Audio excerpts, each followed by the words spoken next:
Tonight, we're bringing this week's flight sim news, updates from SayIntentions, all the gossip from FSWeekend, and we preview the upcoming update to Just Flight's PA-28 Warrior for X-Plane 12.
Hello there. Hope you're keeping very well. Happy Wednesday. Welcome to the Midweek Shuffle, the halftime show, the middle of the week. Welcome to the news. And, well, today, friends, we have some news as we catch up on all the news over this past week, including that we have announcements from SayIntentions, all the old what went on at FSWeekend. There's loads of it now.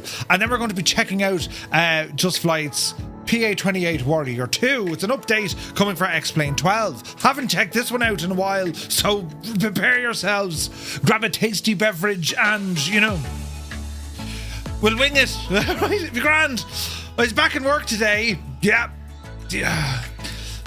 I was off since Thursday. Right. So, back to work today. Sure, listen, the crack was only 90. But we're here now, friends. That's right. We can forget about the last tale of woe. Do you know, you might see it here, look. I have to show you this. Right, so here's me, look. But you can't see it. Well, over there, I have a box on the ground located over there somewhere, right? There's a box, a buska. And I'm trying to flatten some of my carpet because it keeps coming up at one side. Don't know why. It's a rug, you know. And it's from all the traffic, you see. And anyway, what I did was I left the two boxes on the ground this morning saying, that'll sort that right out. Anyway, whatever happened, Mrs. Two-Tone came in here this morning after I left for work. She went in, as was her wont, to come over to this drawer over here to get a wipe for your glasses. And she didn't turn on the light. So she tripped over the boxes and ended up over in this region somewhere. I didn't get it on camera, but I got in trouble.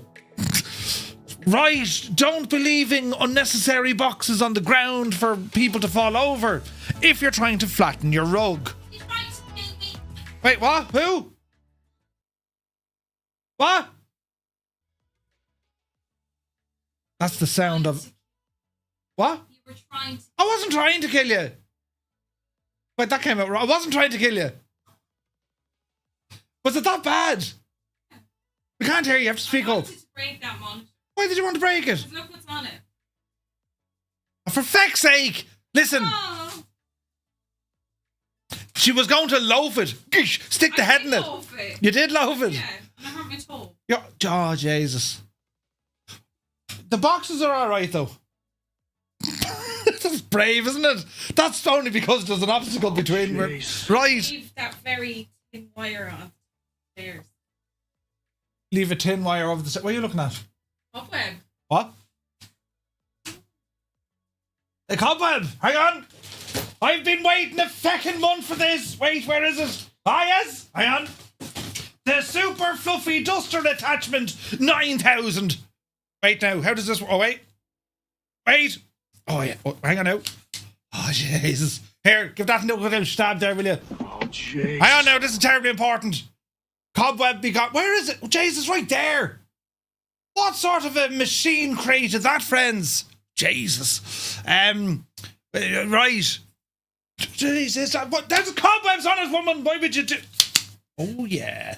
Every man should have an extendable. What was your one's name, Mrs. Bucket? I've been waiting ages to use this. Brilliant. Now it goes back in the drawer for another 6 months. Yes. Yeah. Ooh. Man card stamped. Brilliant. Oh, your man card is not stamped. I got rid of the cobweb and I nearly tripped over the boxes. Listen, if a spider shows up now, you know, I'll be calling you. Right now, if I did break that. I reckon it is broken. I mean, sure, I can't. What? It's graphics or something. What were the mad gadget thingies you used to look into and I gave you all the triangles? What were they called? What? A kaleidoscope. Jesus, you nearly had a kaleidoscope with that? A kaleidoscope. Is that what they're called? Yeah. I think someone, a kaleidoscope, Muse fan would know. He has one. Yeah. He brought one with him to You and Muse and Gibbo got very friendly, I suppose. It's comfortable in the room, yeah. What's it comfortable? Yeah. Gibbo sang us stories. No, he sang us songs. Did he? Yeah. Muse was... Lucky in it, like, yeah. No, Jesus, no, he didn't, no. He wish he did. Brilliant. Anyway, quick, before we get into more trouble, welcome in, everybody. That's a normal day in Murphy's household. What does this button do here now? Sure, listen. We'll calm it all down now, right? We'll calm it. But anyway, that's what happened there. It could have been a terrible accident. But anyway, let us delve in to see who's here for our famous intro. One of the fastest intros, I believe, on Twitch. As we get through the chat, welcome in, everyone. Who's this? Razzie, welcome aboard. CP65 is here. Nightsep, 52 months. Thank you very, very much indeed, Nightsep. Great to see you, my guy. Vacuum is here. Super Typhon rambles aboard. Eamon 1973. Welcome in. He says, I'm here.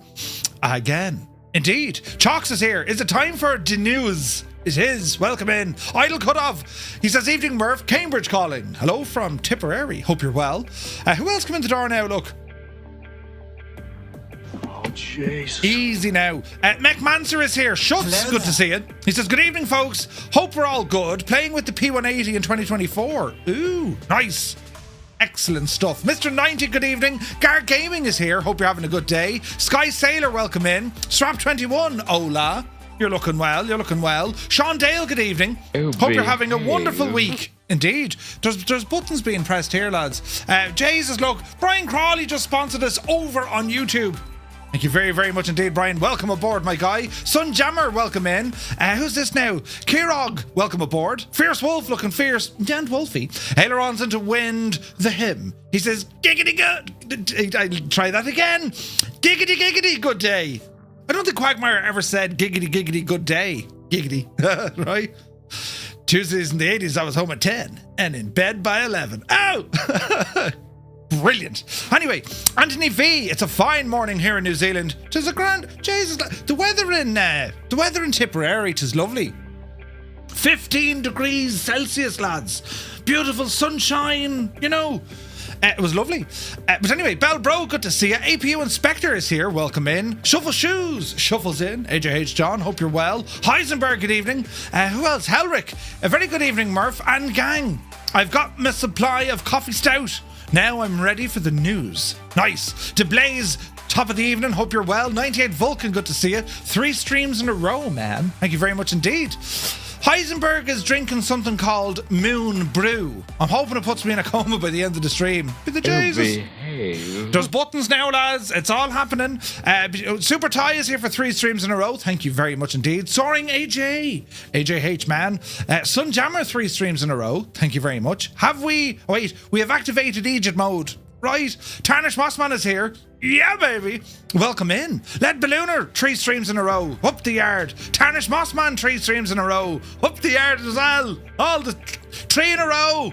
Brilliant. Flyboys in the house, welcome in. Rob MCR, good to see you. Wraith Tempest, good evening. Hope you're well. Muse fan bursts in the door with his nose. He says, how are yous, his man jokes yous? Happy hump day. Right. Now let me see. Is it AC? How do we pronounce this? Is it A Crote? Behave. Welcome in. There's buttons all over the place, lads. Who pressed buttons there? Jesus, UTV and Ham, welcome in. Mystic just sponsored as well. Thank you very much indeed. I suspect someone pressed a button. Jesus. Jesus is right. Thank you very much indeed. Sean Dale, sorry Murph, can I please ask you to be gentle with the volume? I'm in the Vulcan and I don't want to ruin the audio in the cockpit. Jays, right. What's the sound of that? It's the sound of the Vulcan howl. Indeed, indeed. Proby Pete, good evening. Muse fan, 3 streams in a row. He says, Jesus, I lost me streak. I forgot to log in for FS Weekend. Oh, Jesus. That's typical, isn't it? But yes, Mac Vision, welcome in. Flyboy, yes, work indeed. Death Angel, good evening. Tima's here. Who else? Let me see. Jesus, Flying Tonight, good evening. Gerald is here. Or Gerald. Why can't I say that normally without sounding like a muppet? Gerald, you're very welcome aboard. Happy Wednesday. Martel, top of the evening to you. Toto says, any low flying trucks tonight? We had low flying trucks last night, I can tell you. Sir Campsalot, good evening. Hope you're well. But the light was off. The light was off. Adam Controls, have I come in at a bad time? Another domestic. Send help and cans of lilt. Yes. Right over here. Photos by Kev. Good to see you. Old Veteran 965. Howdy all. And it wasn't even me this time. Good to see you, Scott. Hope you're well. Right. It's nothing to do with me and I claim no responsibility. Hashtag blame the him. Strap says boxes, you say. Right. Now, I still say she needs to have her own mic. Jesus. Sean Dale says duck from the frying pan. Right. Frod Hammer, greetings. How many kilowatts does all this equipment require? The neighbours. My neighbours live in darkness when I'm streaming. Please, Merv, turn off your power. We want heat. A spider machine. Spiders. Jesus. Vincy, good evening. Hope you're well. Extendable ticking stick. That's what it is. Seems I wasn't the only one caught out with the weekend streams like Ballooner. I'm telling you. Zybok Doc is here calling from Denmark. Hello from Tipperary. Hope you're keeping well. Who else? Creo. Hello, Creo. Who's this now? Gerald is here. Welcome aboard. TG Sims, welcome in. Hermit Something, good afternoon. PH Roy, a very happy Wednesday to you. 777 is here. Mrs. Two-Tone Cam mic required. Yeah, but Jesus then. Tenured, you're looking well. Who else? Helrick says, you're lucky, Murph. It could have been you that tripped over the boxes. It has happened on occasion, yes. Goblin Zeus, good evening. Dazati Arab, ladies and gentlemen, has graced us with his presence from the realm. Good evening, Daza. One Fly Air, welcome in. Vespia is here for 3 streams in a row. Thank you very much indeed. Viper Strike, top of the evening. Who else come in the door, look? Alicia Cupworth. Right. 2 weeks until Disney Orlando, says Daza. 2 weeks to Orlando. Daza, will you get an owl, will you get an owl rocket launch in, I wonder? That'd be savage. Aileron says, fighting with oneself. Do I get the AB9 payday or not? I mean, I'm still waiting for the freebie one Murph never promised. It's in the post. Ailerons, get it. Trust me, get it. You will enjoy it. You will have good times with that piece of hardware equipment. Quasar Core is here, 35 months. Thank you very, very much indeed, my guy. Hope you're well. Thank you insanely for that support. Max Stallion, good evening. Let me see now who... Mick Ham is here. We ran out of tunes, look. What does this one do? That'll do. Mick Ham, good evening. Where's this now? I love this tune. This is vintage two-tone. Which one was it? The old... Oh, Jesus, I'm after pressing the button. Muse, I don't know which one it was, but sure, listen. Let me know how the audio is, right? All the kilowatts, right? I'm hoping so, Murph. You'll have to check... I'll have to check my schedule to see, are we launching any rockets next week? Or in 2 weeks, you know what I mean? It's the shifter that's really selling it. It is. We're going to be chatting about that now in a moment, ailerons. Right, over here, look. Who's this now? Is it Kiel Bergstrom? You're very welcome aboard. Dave Cleary. You're a legend, Dave. Welcome in, Dave. Spiner is here. Jan, good evening. Ernie, welcome aboard. UTV and Ham. Welcome in, lads. Happy A very happy Wednesday. Alan Black, good evening. Mrs. TPHI, you're looking well. You're very welcome in. Who else come in? Fernando Deval. Hello from Texas. Hello from Tipperary. Good to see you, man. Flyboy is there as well. 5 minutes to myself. Happy Wednesday. Visualize is here. Stevie Bees. He says, hi everyone from a sunny and windy Tenerife. Right, Siddle, good evening. Bartman is here. Steve V. He says, love your videos from Lancaster. Who? Thank you very much. Oscar, welcome aboard. Is that for furry cosplayers? No. Well, it could be, I suppose. Well, no. Mickey Ozzy, how are you? I hope the three of you found a place to eat last Saturday. Did you try the Polish place or did you settle for the biscuits? Do you know what we did, Mickey? And it was lovely meeting you. We went to, what did we do? Oh, yeah, we went to the Wok. It was an all-you-can-eat Chinese establishment, Chinese food. And we went in there and, Jesus, we made a good didn't now. I can happily report it was all you could eat. We couldn't eat any more. You know, we're getting the meat sweats and everything. It was in a hoop. It was lovely food. But they tried to disguise onion rings. You know, they were prawn rings or something. But it was really nice. Brian Crawley, very good to see you, my guy. Great seeing you too. Absolutely. Virtual Skies is here. ATC Swede, welcome aboard. Who else now? Hank, good to see you, Hank. I was on the SayIntentions stand at Flight Weekend. Indeed. Oh, you were? Look, Brian, there you are now. Jeez, right. When did you get home? Are you only home? I think you guys hung on for an extra day or two, didn't you? Right, Mystic has sponsored with the Janie. Hang on, there's loads happening here on YouTube tonight. Timmy Dodd, good to see you, Timmy. Simon Pert, Vulcan Howl, accompanied by the SayIntentions flight attendants. Yes, that will work. NM Flyers in the house, welcome aboard. Robert Harrison is here. Daniel Meyer, good evening. Brian says, I do have a Murph coaster now on me sim desk. You see, the old coasters, lads, you can get the TwoToneMurphy ones. Look at the suffering state. Now, these have multiple applications. You can put it under your drink. You can put it above your drink to keep, you know, spiders away from it. Or if you have two of them, you can put one below and one on top. And I have to recommend also the Firefly Air coaster. Complete with dust. The Firefly Air coaster, because these are absolutely savage. Right? You can push it in, you can pull it in, you can tow it in. They're awesome. They're available over on our website, TwoToneMurphy.com. It's a very easy kind of a thing. You give money and we give you one of those. It's a very easy, straightforward kind of a transaction. And all proceeds go to profit. Brilliant. But anyway, yeah, no, they're very good. The build quality, second to none. Now, you could push it in. There's the sound. You can pull it in or tow it in. Right, here. Did you ever hear that 1980s car salesman?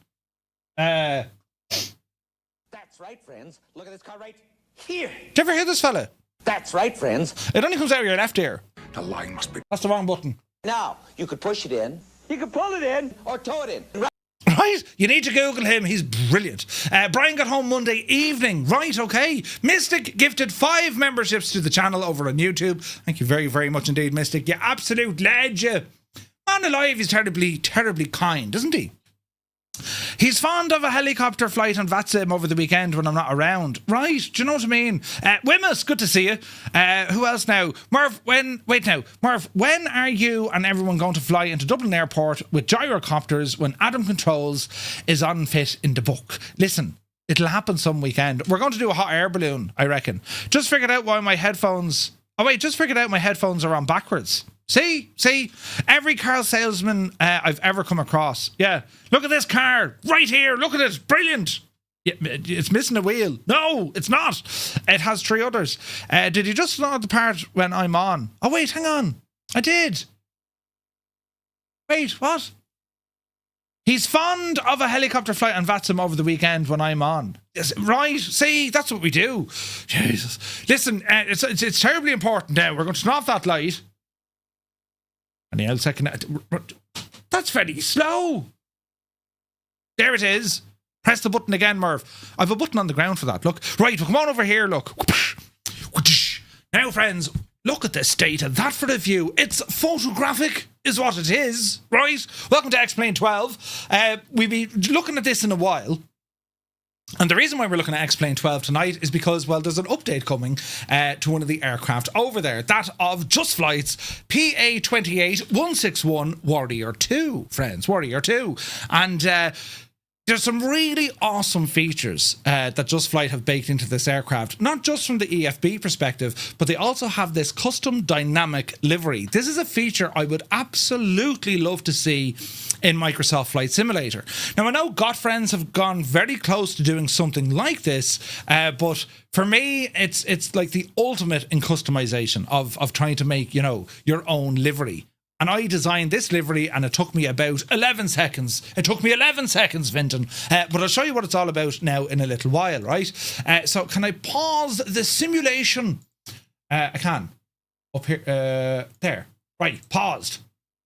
It is paused. So we'll come back to that in a moment, lads. What we're going to do, because we've a lot of news. We've all the news. All the news. So holy tabs on your screen, Batman. Right, now, so yes, FS Weekend indeed was this weekend. And I'll give you the whole spiel of it, you know, when we got there, or when we were, at least when we were going there, right? So hang on, we play a bit of music here while I'm talking. Because, you know, it's me talking. Oh, wait, look, I didn't know I had a button there, look. Right now, lads, why are we whispering? We don't know. Right, more like 11 hours. What are you talking about? Not at all. Right, where's my mouse? I had a mouse. I missed it. Here it is. Right, 21 tabs. Anyway, we shall get started, friends. We'll give you the full laydown of FS Weekend here now in a moment, as I adjust my camera to face myself, with myself, right? Whispering to hide from the spider. A scary, right? I wish the soul scold is in Canada. Dennis, I'll send a letter now to the Canadians, you know. I think that works. I played this one on the spoons. But anyway, lads, big shout out to Vasco, MSFSAddons.com, to Callum and all the lads at FS Elite. They played an absolute stormer this past weekend at FS Weekend. And of course, well, to the team over at Threshold, right? Anyway, we shall start with this. Miltech Simulations have shared details of their upcoming MH60 aircraft coming to Microsoft Flight Simulator. Little bit over a month since Miltech last spoke about their upcoming partnership with Blackbird Simulations, they're bringing the MH60 helicopter to 2020 and 2024. The project, which is now in the final integration phase, promises to deliver a high-fidelity simulation of the multi-role helicopter featuring 3 key variants. We have the Sierra, the Romeo, and we also have the HH60 Jayhawk. Right? That's Angel, thank you very much indeed, you absolute ledge. Cheers, man. This looks pretty, doesn't it? So the announcement, Miltech have been working behind the scenes to finalise the components from avionics and flight dynamics to an expansive mission-based system. Now they've toyed with this before, you know, you're able to select various missions from inside their own EFB. We saw that, of course, with the Osprey, which is also getting an update. And it's getting interesting. It's giving you access to kind of mission-based things outside of the career mode, which well, I'm looking forward to this immensely. Do you know what I mean? But anyway, what are they doing here? Look, the first development blog shedding some light on the project's current status, the technical details, and what simmers can expect leading up to the release of the aircraft. Of course, one of the most notable aspects is the collaboration between Miltech and Blackbird Simulations. Initially, Blackbird Simulations, well, they had planned to release the aircraft under their Shrike brand. Now, the Shrike brand from Blackbird, that's, I suppose, it's the closest thing you would get from, you know, getting close to Carenado level of aircraft. They're going to look very, very nice. They'll be reasonably functional, but not at the top tier in terms of systems, right? And that's kind of a fair assessment. But anyway, Miltech's expertise in the mission-based gameplay, weapon systems, and indeed their custom flight dynamics, they've been combined with Blackbird's high-fidelity 3D modelling and avionics groundwork, resulting in what appears to be one of the most advanced rotary wing simulations to date. A key highlight from the development update is the effort Miltech have put into the real-world research. In January, the team travelled to Greenland to study an active-duty MH60 Romeo aboard the HDMS Triton, and the research trip allowed them to capture detailed cockpit references, exterior measurements, and operational insights to ensure an accurate simulation of the aircraft. Ooh. So what's it going to feature? The systems, avionics and missions. Well, they've confirmed several key features covering flight systems, mission capabilities and even scenery enhancements. So the systems and avionics. The nav systems will support VOR, TACAN, ADF, coordinate-based flights and also Microsoft Flight Sim's stock flight plans. They're also looking at SimBrief integration. The autopilot, the helicopter will feature altitude hold, speed, hover assist and departure modes. The stability augmentation system, or SAS, the system will impact the handling and can simulate failures affecting the flight dynamics. Weapons and equipment, it'll be equipped with Hellfire missiles, torpedo deployment, sonar buoys and also some countermeasures. Now we'll have a look at the pictures here now in a moment. You can see from them, lads, gorgeous attention to detail going into this. Looks incredible, doesn't it? And like the UH-60, I'm so like we never really got that aircraft in the sim. It has been a while. Chaz, I agree with you. Surprised we haven't got it in yet. In addition to the features, you have a mission system, which probably will be a major selling point. Over 30 structured missions, including search and rescue, anti-submarine warfare, and firefighting operations. Randomly generated missions, including VETREP operations, transport and crises response, dynamic in-mission audio communications, and functional winch operators, and it has some new AI-controlled vessels. That includes cruise ships, Coast Guard cutters, and military frigates, which will serve as mission objectives. Nice. Flying Diggs is here. Good to see you, man. Furthermore, the MH60 will come with handcrafted mini scenery areas. It'll have the Coast Guard operations base in San Diego, also in Kodiak, we were there, Kodiak up by the Aleutians, Garden Island in Australia, and then also in La Gomera in Spain, simulating operations around the Strait of Gibraltar. And I'm really excited about this chopper. I love the choppers in Microsoft Flight Sim. They're class. And with this thing, it's a behemoth. An absolute beast. So they're planning to release this aircraft at the end of April. However, they caution that this is subject to change based on some testing and some feedback. I heard a bang. Hello? Did something go bang? What did you bang? What did you bang it off? I heard a bang and then a bit of a Jesus. The young fella just hopped his kneecap off the stair. How did you do that? You big idiot. He hopped his knee. Kodiak, it's up there outside of Alaska, heading kind of west. Do you know? Anyway, it's in the final integration phase, and we should expect to see this aircraft, or at least more of it, very, very soon. What's the excitement levels like this, or for this, lads? Are we looking forward to this? Is it something that you're saying, just give us the thing? It looks very impressive, doesn't it? It looks beautiful. And look at the interior shot here. I mean, Jesus. It looks gorgeous, doesn't it? But yeah, the UH is different than the MH. They're a different kind of kettle of fish, aren't they? Great looking views of it though. Wait now, that's in the sim, look, or is it? Yeah, that's in the sim. Jesus. Or is it real? Oh no, that's real. Jesus, Murph. That's it. That's real. But that's in the sim. Right, great news anyway coming from Miltech. Do you know, you don't look old enough to have kids, Murph. Thank you, Twarog. You're back in the will. Back in the will. Can someone clip that, please? If it's anything like Taeg's Huey, then I can't imagine flying anything else. Taeg's hangar make absolutely incredible stuff. You know, absolutely incredible stuff. Now, Fly the Mad Dog X. Leonardo were over at FSWeekend. They weren't showing it in 24, but they were showing it in 2020. And a considerable update coming for their Mad Dog. And there's also 20% off. Leonardo Software House have announced the official release of Fly the Mad Dog X for Microsoft Flight Sim 2024 following the successful completion of its open beta phase. Thanks to the valuable user feedback and stability improvements introduced with Sim Update 1, the developer has deemed the aircraft ready for full release, and it's a free upgrade to the existing owners if you owned it back in Flight Sim 2020. Now, this aircraft is... I think this still takes the biscuit for being the most expensive add-on in the sim. But it's good to see that there was a free upgrade into Flight Sim 2024. It is a true study level experience. The Mad Dog remains one of the most detailed and complex aircraft available in the sim, and the add-on replicates the McDonnell Douglas MD-82 with remarkable accuracy, enabling users to follow real-world procedures using authentic documentation. For those looking to expand their fleet, well, they also offer the optional MD-83 and MD-88 expansion packs, bringing even more variants to the classic airliner. The systems trailer, I don't know if you guys saw this, but right now, have a gawk in here. They were kind of saying a lot of the textures they had in the aircraft, I mean, they were very much straight from kind of P3D.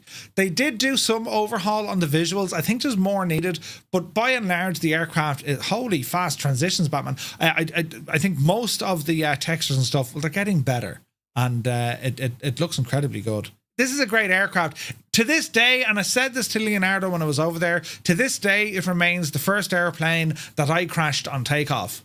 That'll tell you, right? Do you know? It also sounds very good. Sorry, it sounds mediocre. There's a sound pack from FT-Sim, which make it sound very, very good. So, yeah. But it's granted, it's a little bit dated on the visual side. It's still an excellent, excellent aircraft. So to celebrate the official launch, Leonardo Software House offering a 20% discount from the 13th up until the 20th of March. That's tomorrow, lads. If you want to grab it, a great opportunity to get 20% off the aircraft. So yeah, great news from Leonardo, and great to see the Mad Dog now up and running in Flight Sim 2024. Now, the iFly 737, well, the MAX 8 got an update. This was a substantial one, so they've updated it to version 1.0.3. Saw Jamie flying this the other day, and I really want to fly this again. It's a significant new update featuring a long list of bug fixes, changes, enhancements, and more. And whilst the team are still working towards their 2024 compatible build, well, this one, it's very much getting all the bits and bobs in place for the 2020 version. The lengthy changelog, we won't cover it all, we'll do some of them. This aircraft, you can buy it now from the Flight One website. It's $69.95, and without question, lads, this is the best Boeing aircraft in the sim. End of story. It's the best. PMDG is excellent, the 737 fleet, but the MAX, this takes the biscuit. This is incredible for a 737 simulation. It's amazing, right? Anyway, it must be a full, new, fresh, clean installation with your iFly manager. It's fairly straightforward. When you click on it, it'll uninstall, reinstall, then you go back through all your features. But anyway, look at the change list. Look, there's pages upon pages of it. CDU keyboard J triggers animation of the letter A, grand. These are fixes, right? Airport map to freeze the aircraft, yaw dampener light, delay increase from 2 to 3 seconds. I mean, like, hello, that's the level they're getting into. The length of the engine BRM time is dynamically adjusted according to the external temperature. Thanks to adding the delay between selecting ground and the start valve open light, but it's a bit too long now, by about a second, just based on my impression of it. Also, you should get N2 indications the instant the start valve opens. So they're like really, really cranking in all the features of this aircraft, you know. We'll be updating delivery for this one on release, says Cyrus. Thank you very much indeed, Cyrus. Exciting, exciting news. So you can see just the sheer amount of updates, patches, new features, and optimizations. It's quite incredible. It's a massive update. So great stuff from iFly on this one. Is it ready for 24 yet? Not yet. You can load it in, but it doesn't play fully nice yet in 24. But it is getting very close. The teams are still working towards the 2024 compatible build. So, you know, not ready yet, but getting there. Now, moving on, this is huge news. Heatblur have announced their F4E Phantom 2. It's coming to Microsoft Flight Simulator. Now, anyone from the DCS world, you're aware when the F4 dropped last year, one of the best add-ons. In actual fact, it won the best DCS add-on at the 2025 Flight Sim Awards. And your man had a lovely speech, but it went on for a few minutes.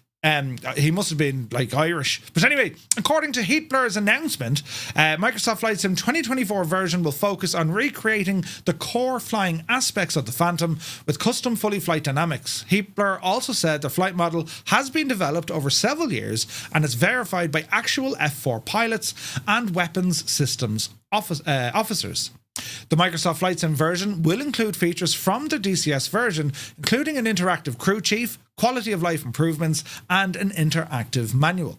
Heatblur described the simulation approach as a component-based simulation framework where the aircraft is modelled as a system of thousands of individual components. Each component, from instrument needles to control surface, influences the aircraft state and includes wear characteristics.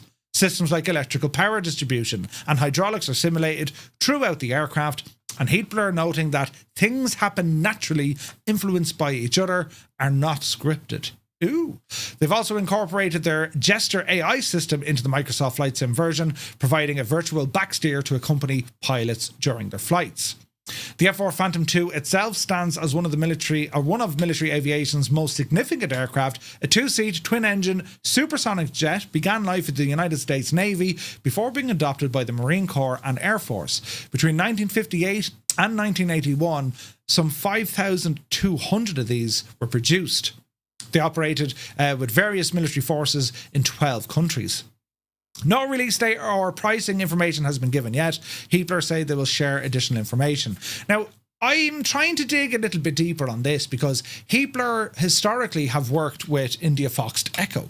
And, well, they've given us incredible aircraft such as the F-14, which also got an update, lads. I got mine through Orbex, but there is an update coming for that. But the F4... when I saw the trailers for this on DCS, that was making me say, right, I want to fire up DCS. That's how good this thing is.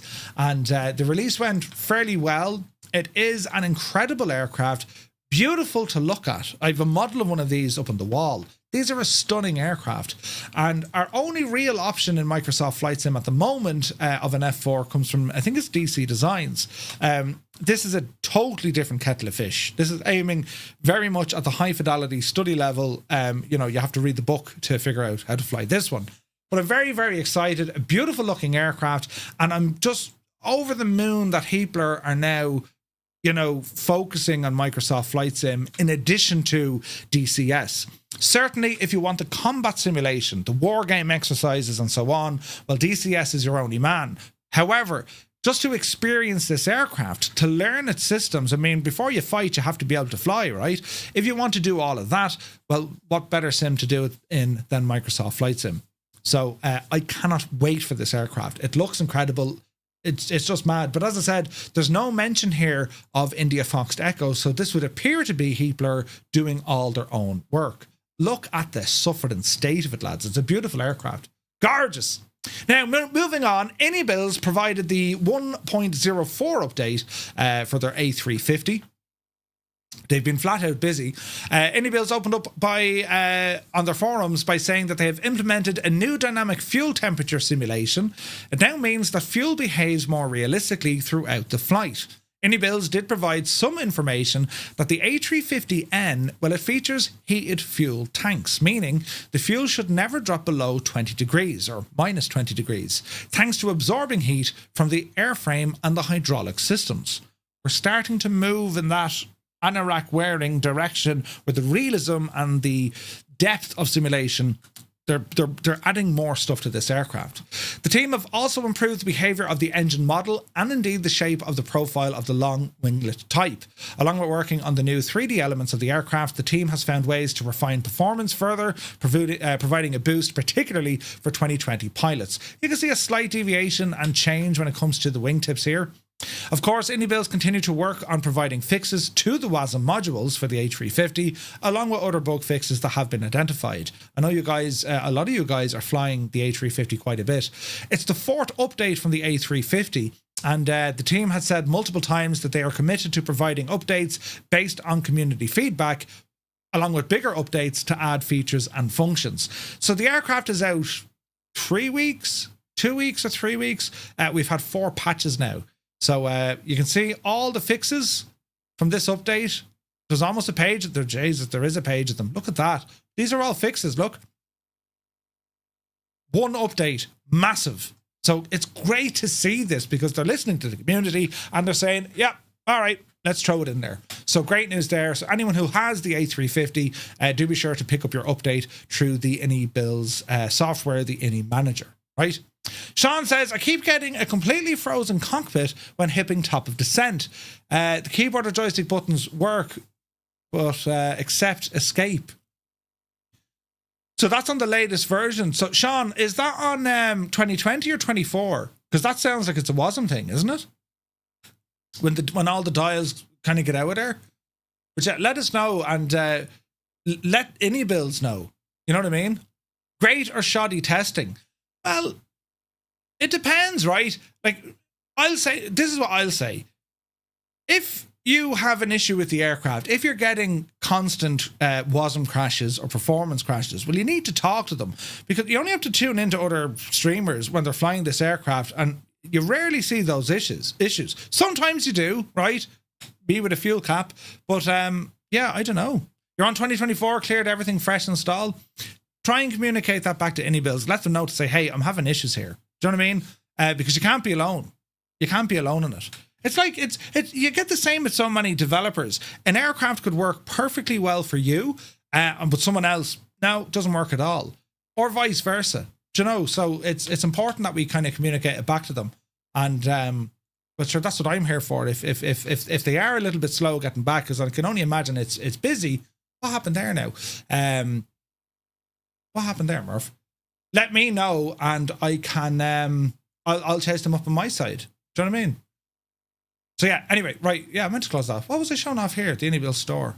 Oh yeah, that's just the A350. Yes.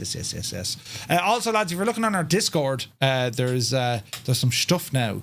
There's some stuff on the way when it comes to the A350. Tima says there's a thread now on how to report a WASM crash on the forum. Okay, sweet. Well, let us know if there's any owl issue, yeah? Right, moving on. Jerzveki Design, they've announced Western Sydney International Airport for Microsoft Flight Sim 2024. Now, these guys have made some absolutely incredible add-ons.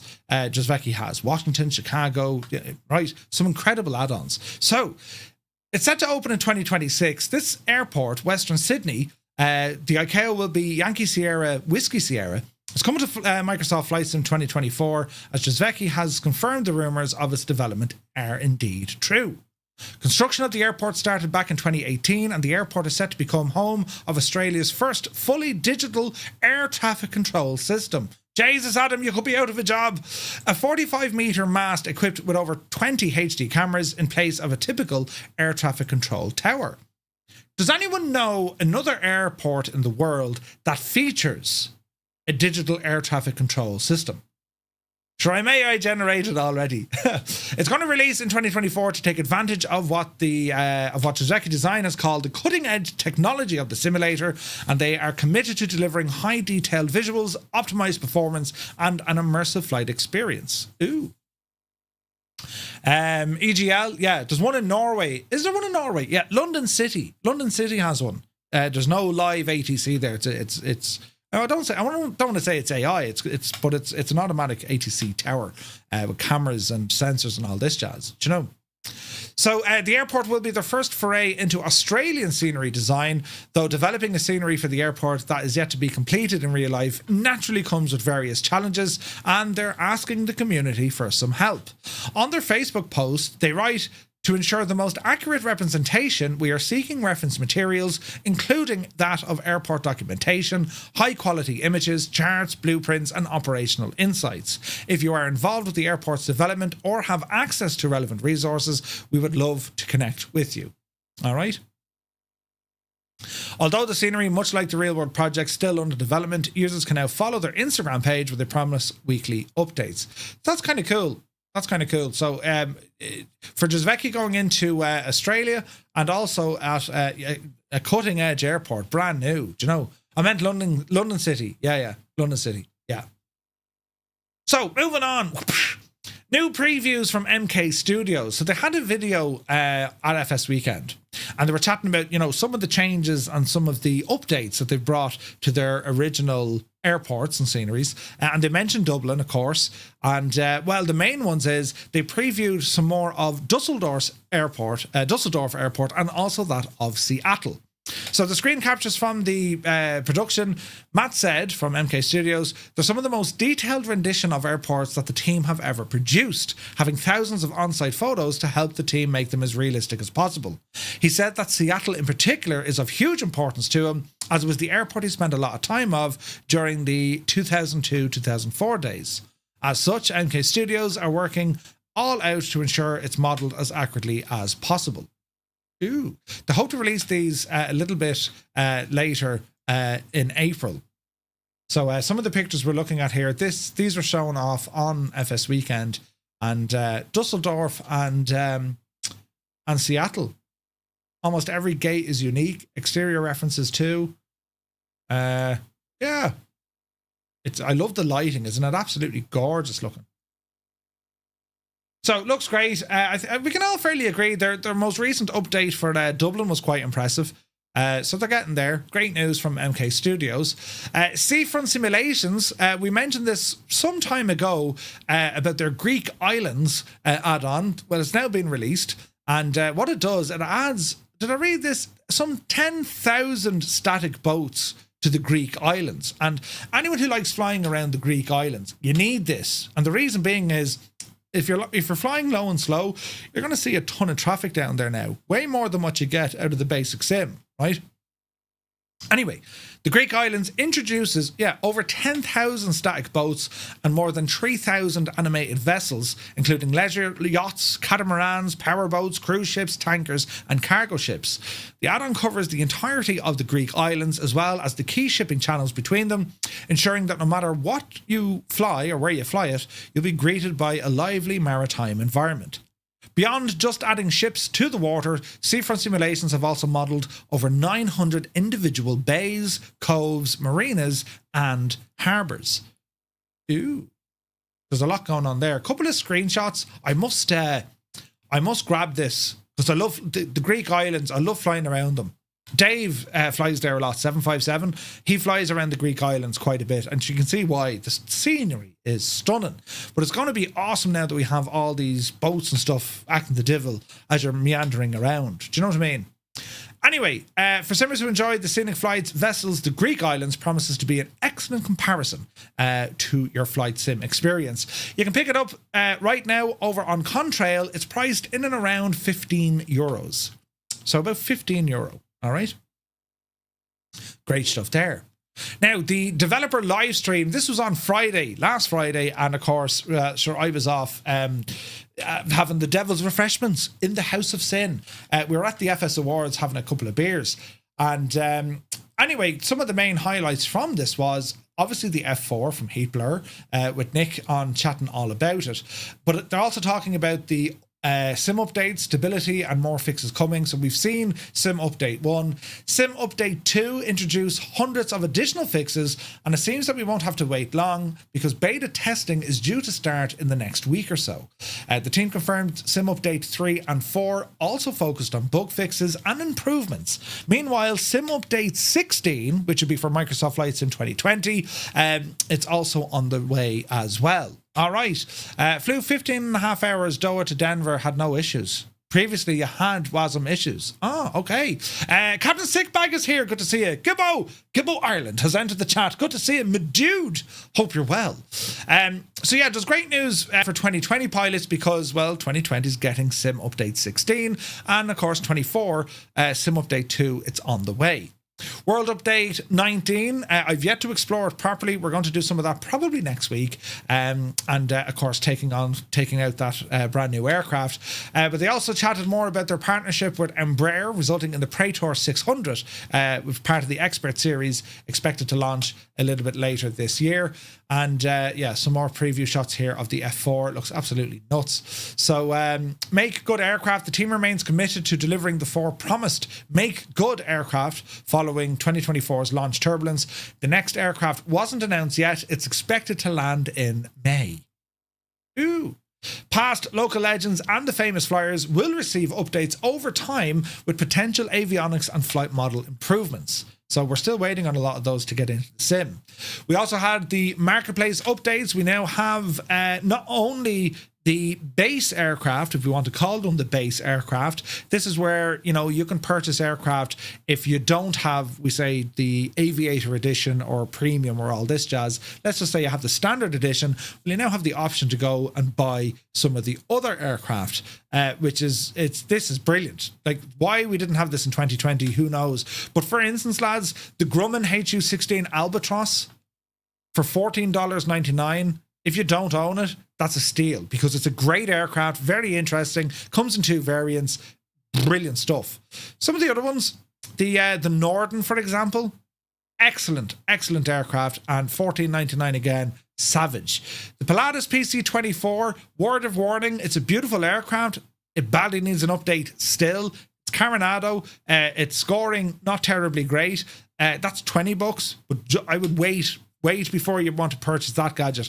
It looks great. It flies all right-ish, but it needs some work. It definitely needs some work. The SR-22, that's really nice. $14.99, again, really good value. It's great to see these aircraft added, but there's also now more of the third parties being added. And well, the biggest news for me was finally the FS Reborn fleet is now available from the InSim marketplace on 2024, which is great because I was chatting to Raoul and he was just like, you know, there's no way to get his aircraft in 2024. There's a whole host of people asking him, Raoul, I want to fly your aircraft in 24. And he's like, at the moment you can't.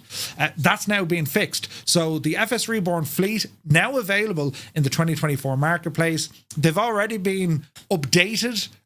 You know, there's like a compatibility patch that Raoul has already cooked into these aircraft, so they're going to work absolutely brilliantly. For FS Reborn, yes, they are free updates. The overall upgrade to 2024 native versions, they'll follow later in the year. Raoul will rebuild the aircraft and so on. But yeah, if you haven't got any of the aircraft from FS Reborn, I absolutely highly recommend them. Raoul is one of the most passionate flight sim developers I've ever met in my life. He's been on the stream loads of times, and he's just one of the good guys. Do you know what I mean? So if you're thinking about getting a general aviation aircraft, I highly recommend the FSR 500, based on Piper's Meridian, but for licensing, it's not.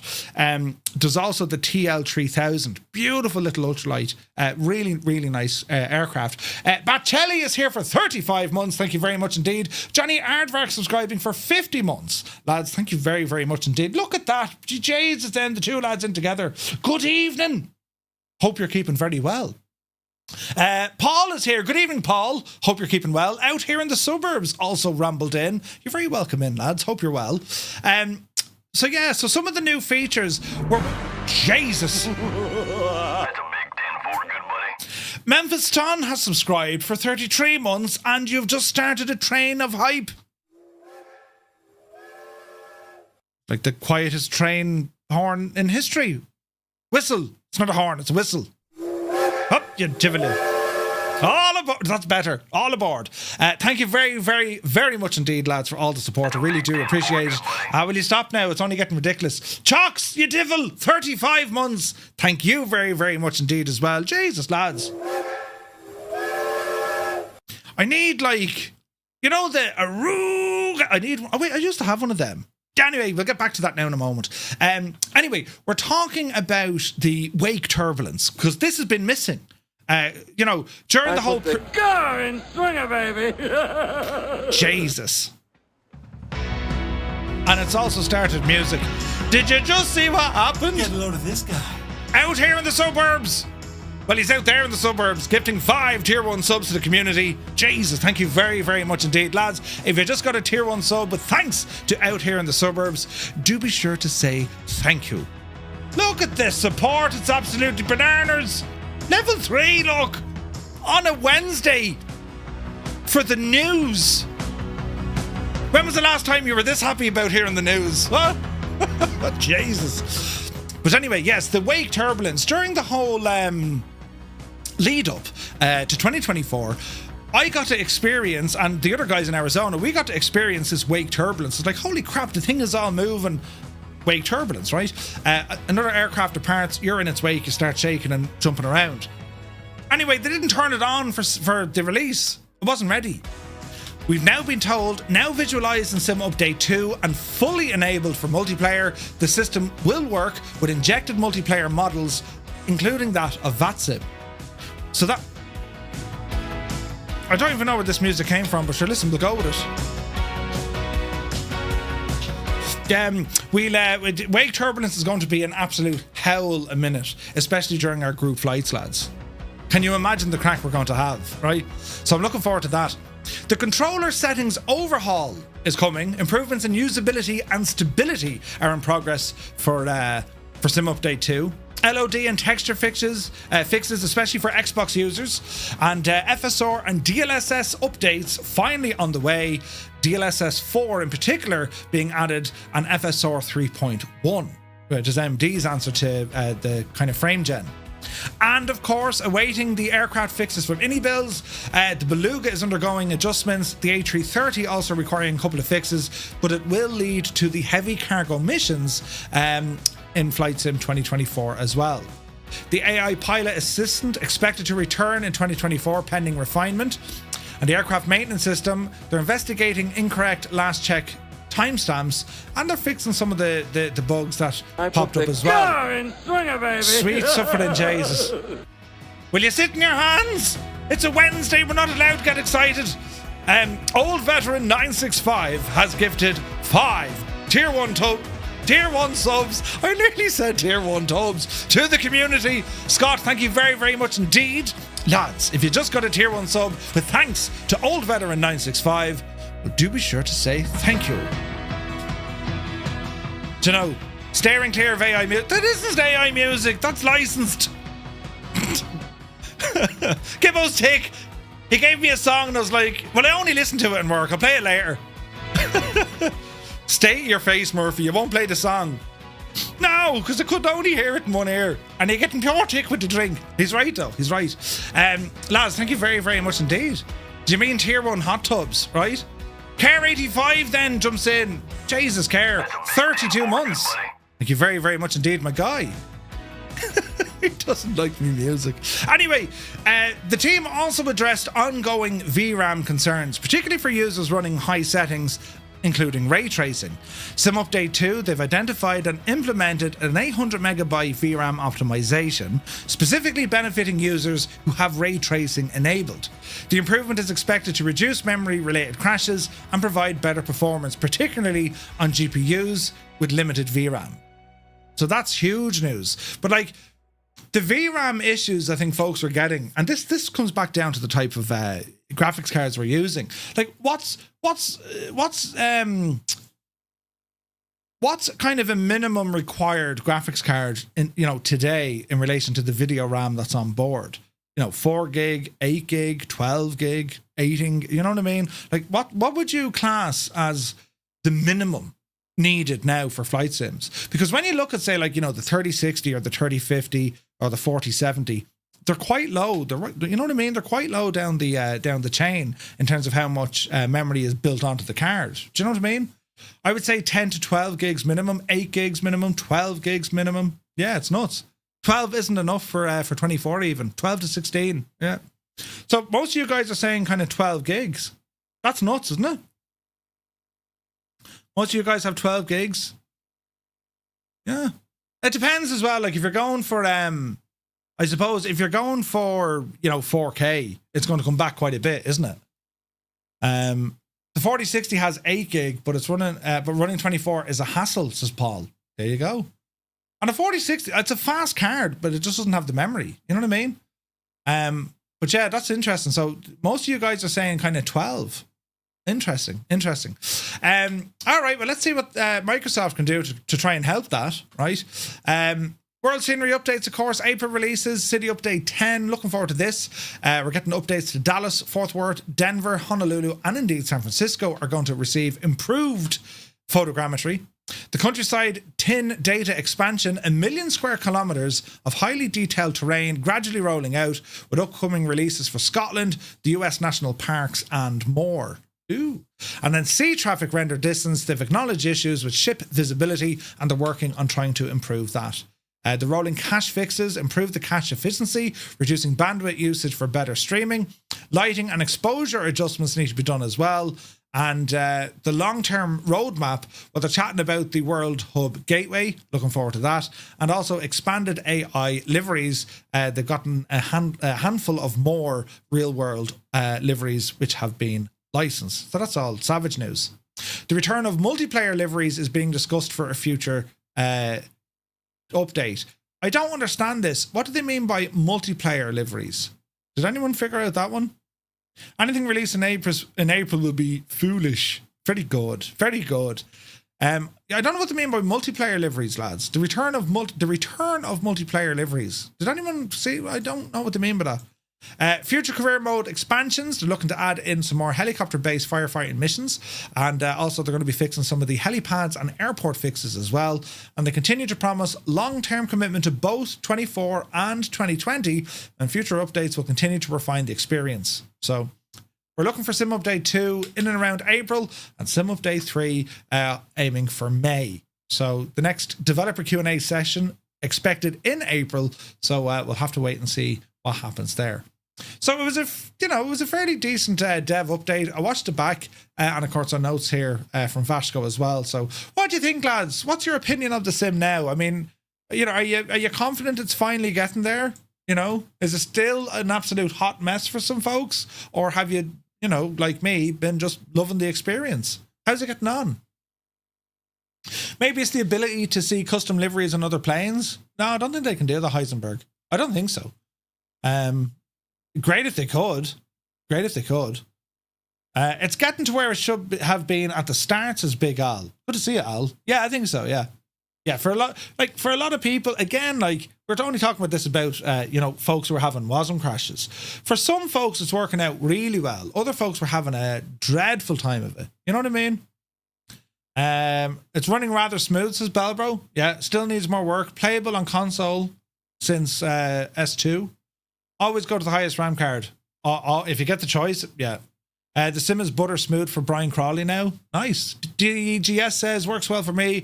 I haven't used 2020 since 24, although I still have 2020 installed just in case. Roy says, it's been promising. Bug fixes over feature updates is big news. Yeah, I'm loving this. I'm loving the fact they're fixing things before they're adding things. This is very important. Anytime they add a new feature, it breaks something else. So just fix the stuff, and then we'll start adding in. VRAM optimization will make it super. Yeah, probably, yeah. 100%. So we're moving on, lads. SayIntentions. So they were first to the stage at FS Weekend, and they're bringing major upgrades to their own platform, and they had 3 announcements to make at FS Weekend. Brian took to the stage and he was talking about what they're doing with their product and how they're enhancing the AI-driven aircraft, ATC, and multiplayer experiences.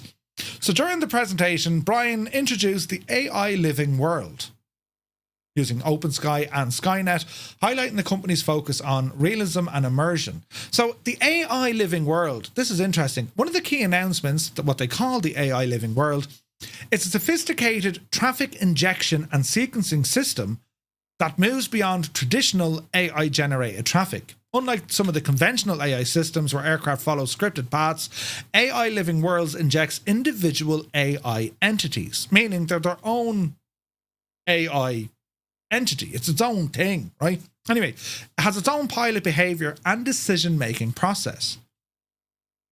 Brian described the system as creating a simulation where every aeroplane you see, whether on approach, taxiing, or indeed at the gate, it's an independent AI entity. The goal is to eliminate the static, predictable AI behavior that has defined previous traffic simulation methods. Aircraft operate based on real-world schedules and gates, with departures and arrivals reflecting real airline operations. Furthermore, AI Living World adapts to live weather, ensuring traffic flows follow the current conditions. This is friggin' mad, right? They've some 1,500 AI pilot voices. This is interesting because inside SayIntentions, you have the option to share your voice. Hey, yeah, you can farm out my voice there, but they take it and then they teach AI to speak like you, and then you'll hear it, which is it's kind of mad. You have to give your permission to do it, of course, but it's pretty cool. But by doing so, you're now getting a more authentic experience because it's not the same AI voice over and over and over and over and over. They mix it up a little bit, right? Standout features, that of the 1,500 voices, which is nuts. That's where you're going to get, a Lufthansa pilot should have a German accent. British Airways will have, a British accent. Ryanair will have a Leitrim accent. We get the idea. They plan to launch the AI Living World for those who are on the partner program on the 15th of April with wider availability at a later date, right? Open Sky, which is their free AI-powered ATC service. The second major announcement was the expansion of Open Sky, the free cloud-based AI ATC service. It was previously available in very limited private beta, but at FS Weekend, they've now a significant expansion, right? Lots and lots and lots. UTV, you take care. So anyone who's interested, who wants to try out the freeware version of SayIntentions, where it will give you IF4 gate to gate, let us know on our Discord. I have some codes there we can get you as well, and you can get up and running. And I think anyone who has a code can now share another code. So it's the freeware version, very much the idea of giving you a taste of what this software can do. Do you know? Echo 19, good to see you, my dude, the man who makes incredible sounds. You're very welcome in. The third thing is we've touched on this. This is the expansion of Skynet. Now, Skynet, it's a cross-platform multiplayer network designed to replace existing flight sim multiplayer systems. What I mean by that is, well, you won't have to use Microsoft servers, you know, like North Europe or Southeast Asia. You can actually turn all of that off. And it uses this. Very similar to what we would see in the likes of JoinFS. You're using, an outside application to control things like model matching and injection of aircraft, but they're doing far more than that, right? So, at the moment, drop-in replacement for the existing multiplayer system, meaning that if you're on 2020 or 24, you can see each other. You can see other aircraft on the network. It uses the AI-based SayIntentions model matching system. The likes of, if you're using FSLTL, it will look at FSLTL for the model matching. You can create and join private groups, users who are behaving, basically anyone acting the complete and utter idiot, because we all know that one person. They'll be temporarily timed out. They'll disappear, until they start behaving themselves again, and then they'll come back in. Some of the future plans for this product of Skynet, it's going to be working in X-Plane. You're going to be able to talk and to hear other pilots using the aircraft comm radios. And that's kind of a request that's been in the community for years, right? Hey, can I just use my in-sim radio, tune into my mate beside me, and we just chat? Yes, that's coming, right? That is coming.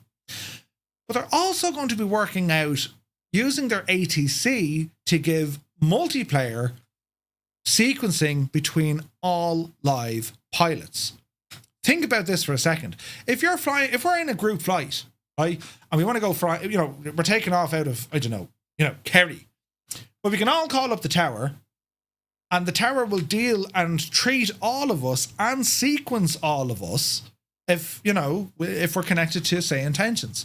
It's absolutely amazing. You know what I mean? So we have some release dates on this, and it's when it gets up and running.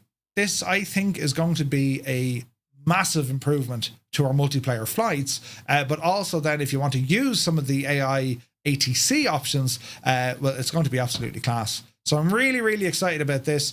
SayIntentions, the full premium service, which has all the bells and whistles, absolutely everything. It's $16.25 a month based on an annual plan. And then if you want Entourage, a one-time purchase without ATC, but it does give you the Entourage, meaning it gives you the AI cabin crews, tour guides, mentors, and all that. That's a standalone price of $49.95. So the current price is $16.25 a month based on a 12-month subscription. They are trying to get that price lower, lads. They are trying to do it. The systems that they use, AI is expensive. It's just the nature of the beast. But it has come down quite a bit since the first release. This used to be up at $30, I think, a month. They have reduced it some bit, and they're trying to do it even more. But why I'm so excited for SayIntentions, it's the sheer amount of work that they're doing, as in all these features, all these different things. So looking forward to this one, What about the in-sim radio? Wait now, what about the in-sim radio doing that work? You should be able to talk to each other already. You could argue that, but I have no idea. I thought that was coming with 24 because it did have this intercom system. Maybe it's a feature that they'll turn on later on. Who knows? But definitely for the moment, SayIntentions seem to be kind of leading that one up there now. Do you know? So, I spent a good bit of time with the SayIntentions team at FS Weekend. Absolute great bunch of lads. They're all mad, but very, very passionate about making this program, making the software suite Way more powerful. And your feedback is so important. It's vital, in fact.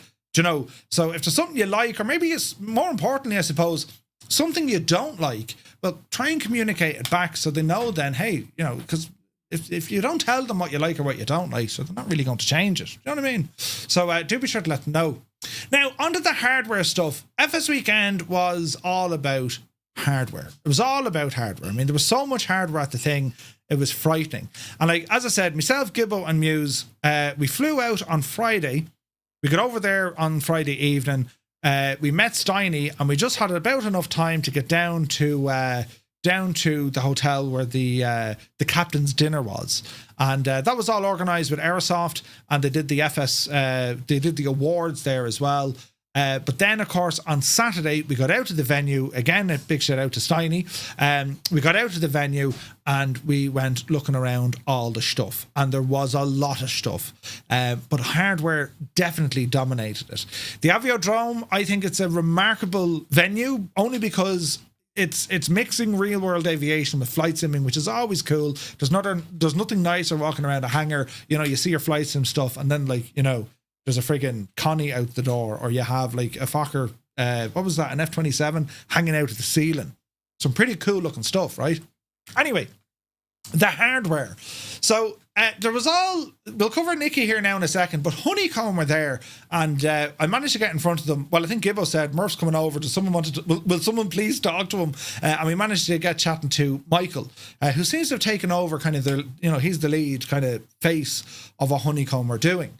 So some changes from Honeycomb. They're extending their flagship range, and they're also introducing a light range.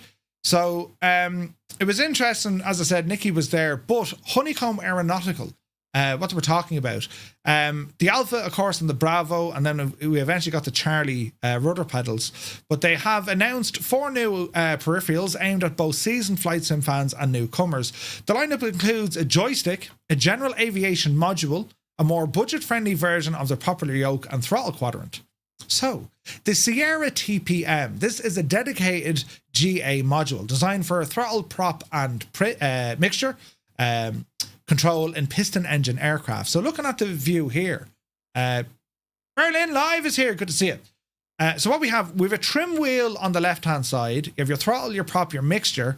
Then you have your park and brake, I think it is, the flap lever, and a landing gear lever, which, I'm going to be honest, I've been looking for this for years, because the only other TPM on the market, I think, was Virtual Fly. That's like $400 or $500. Ouch, right? So this is on the way, and there's LED indicators built into it, and I'm looking forward to seeing how this behaves, right? Now, it might be overkill, because think about it. If you have the Bravo, well, you have the flap, and you already have the gear. You know what I mean? So let's see what happens. Anyway, next up then is their first joystick, the Foxtrot Aviation Stick, right? Versatile joystick, both left or right hand, and it uses Hall effect sensors. Okay. A couple of switches, couple of rotary knobs, and it can be left or right-handed, which I suppose for a lot of people that's important, because you know, the Virpil stuff you have to buy either right or left. You know what I mean? But anyway, it's I was kind of, you know, meh over that as well. Doesn't seem to have enough buttons. It looks basic. That's, you know, lefties for the win. The Alpha Light, a more affordable yoke. Effectively what they did, they just took away a couple of buttons off the Alpha. I mean, that's what they did. And, you know, it's still retains the 180-degree yoke rotation, but it has a smaller footprint. It's not a big to-do, though. Like, okay. And then the Bravo Light, in which they've done the same. They've made it smaller. They've removed some stuff, and they've changed where stuff is. A trim wheel and landing gear with LED indicators, and then just your Bravo module. So it's a lot smaller, but it's very hard. Like, you're not going to necessarily upgrade to this. It's nice. No, it is nice that it's now going to be an option, I suppose. You know what I mean? So, yeah, that was kind of it from them. Never trust lefties. They rob Steam Decks. Did I tell you, lads, that Muse fan stole Gibbo Ireland's winning ticket for a Stream Deck XL? Only for Gibbo. Only for Gibbo. That's how kind he is. Meanwhile, Muse has fallen off his chair going, beat the Jesus, what did he say? Brilliant. Yeah, Muse won a Stream Deck XL, the devil. You know, and then he said, Murph, I might have to put it in your bag. I was like, yeah, no bother. And next thing it would have been, Jesus then, you know, full of it. It was Vasco that gave me the ticket. Not at all. It was, sure, Gibbo gave it to Vasco. What are you talking about, Muse? But anyway, that's the Honeycomb stuff. I don't want to say it was like, wow, look what this is. And at the same time, I don't want to say, well, you know, I'm interested. The only thing I'm interested in is that Sierra TPM, because that's something new. Everything else is like, meh. Right, at least to me. But listen, they have a very steep uphill kind of battle to regain the trust of many folks in the flight sim community. I wish them all the best. Let's see what happens. They're in the spotlight now, so kind of time to prove it. Now, Nikki was there, Nikki Repenning, and this trailer that came out, I'm going to be harsh here now because, you know, the trailer was absolutely crap.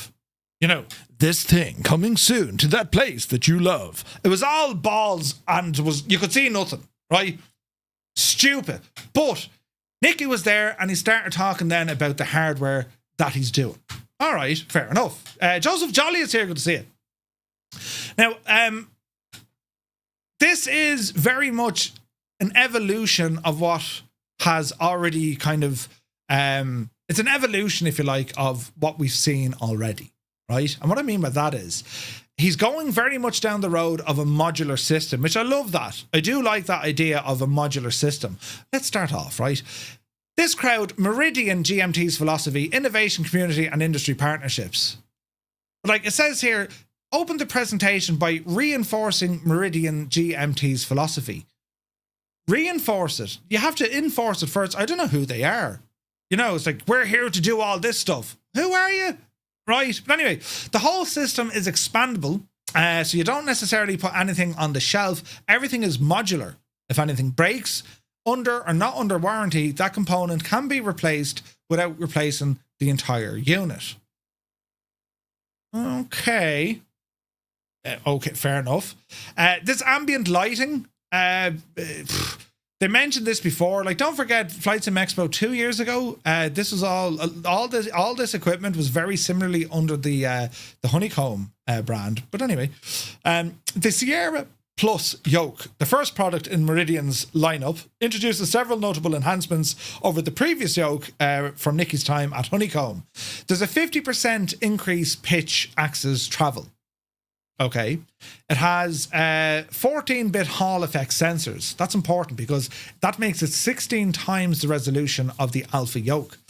Built-in haptic feedback. Nice touch. Not necessarily force feedback, but it is giving you the same kind of reaction as an Xbox controller. You know, the right, you know.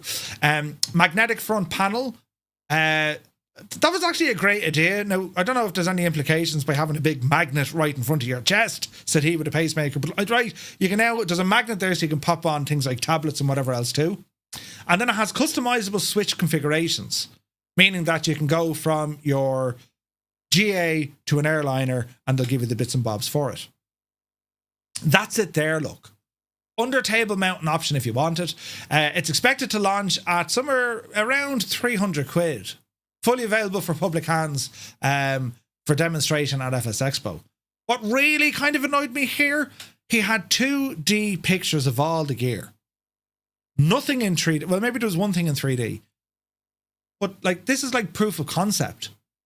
This was an announcement at FS Weekend about a proof of concept. I could have done that. Yeah, I'm off now to design weather socks. They're going to be the most elaborate and sincere weather socks. Like, what are you doing?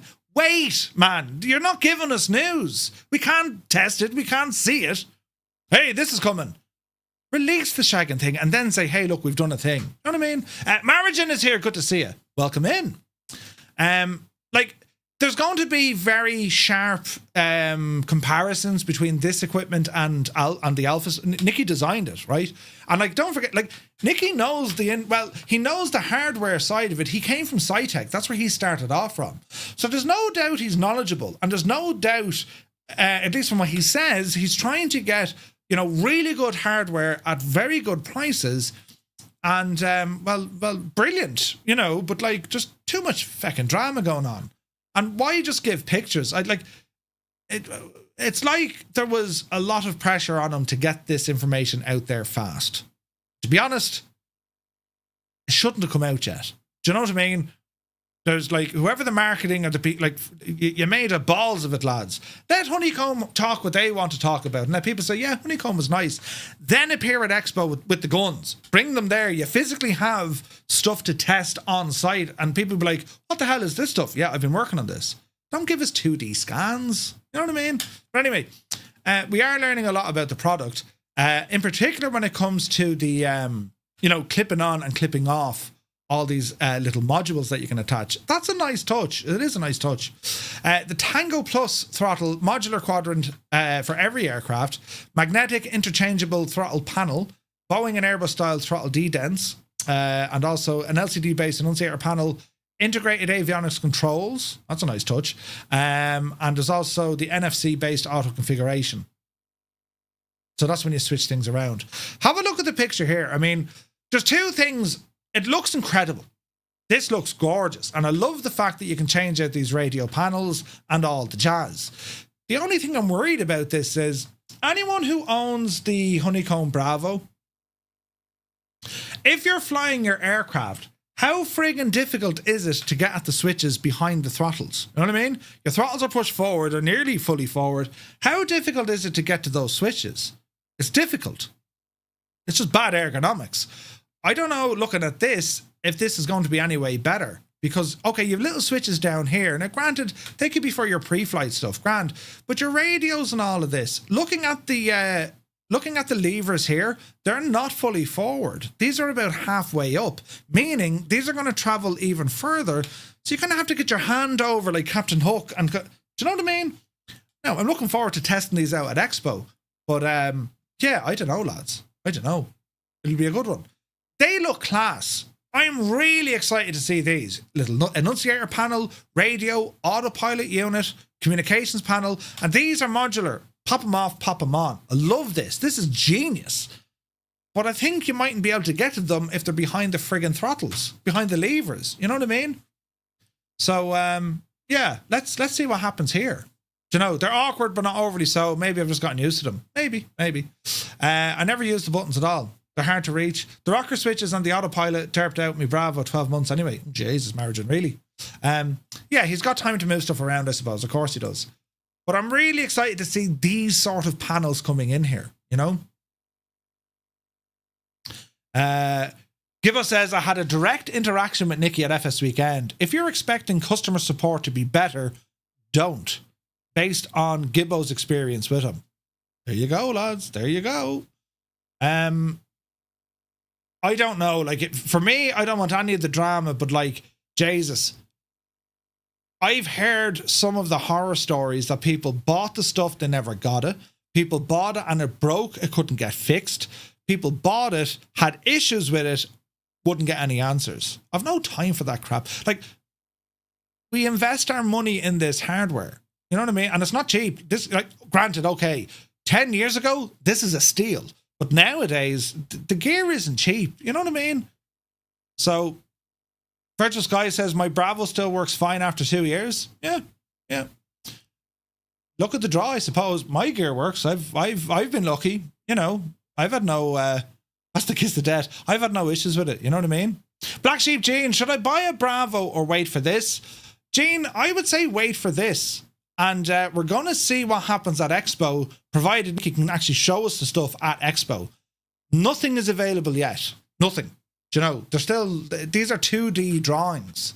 2D drawings, right? But they look incredible. They do look incredible. I love the style of it. I love, these are the D-dents that can be put in as well.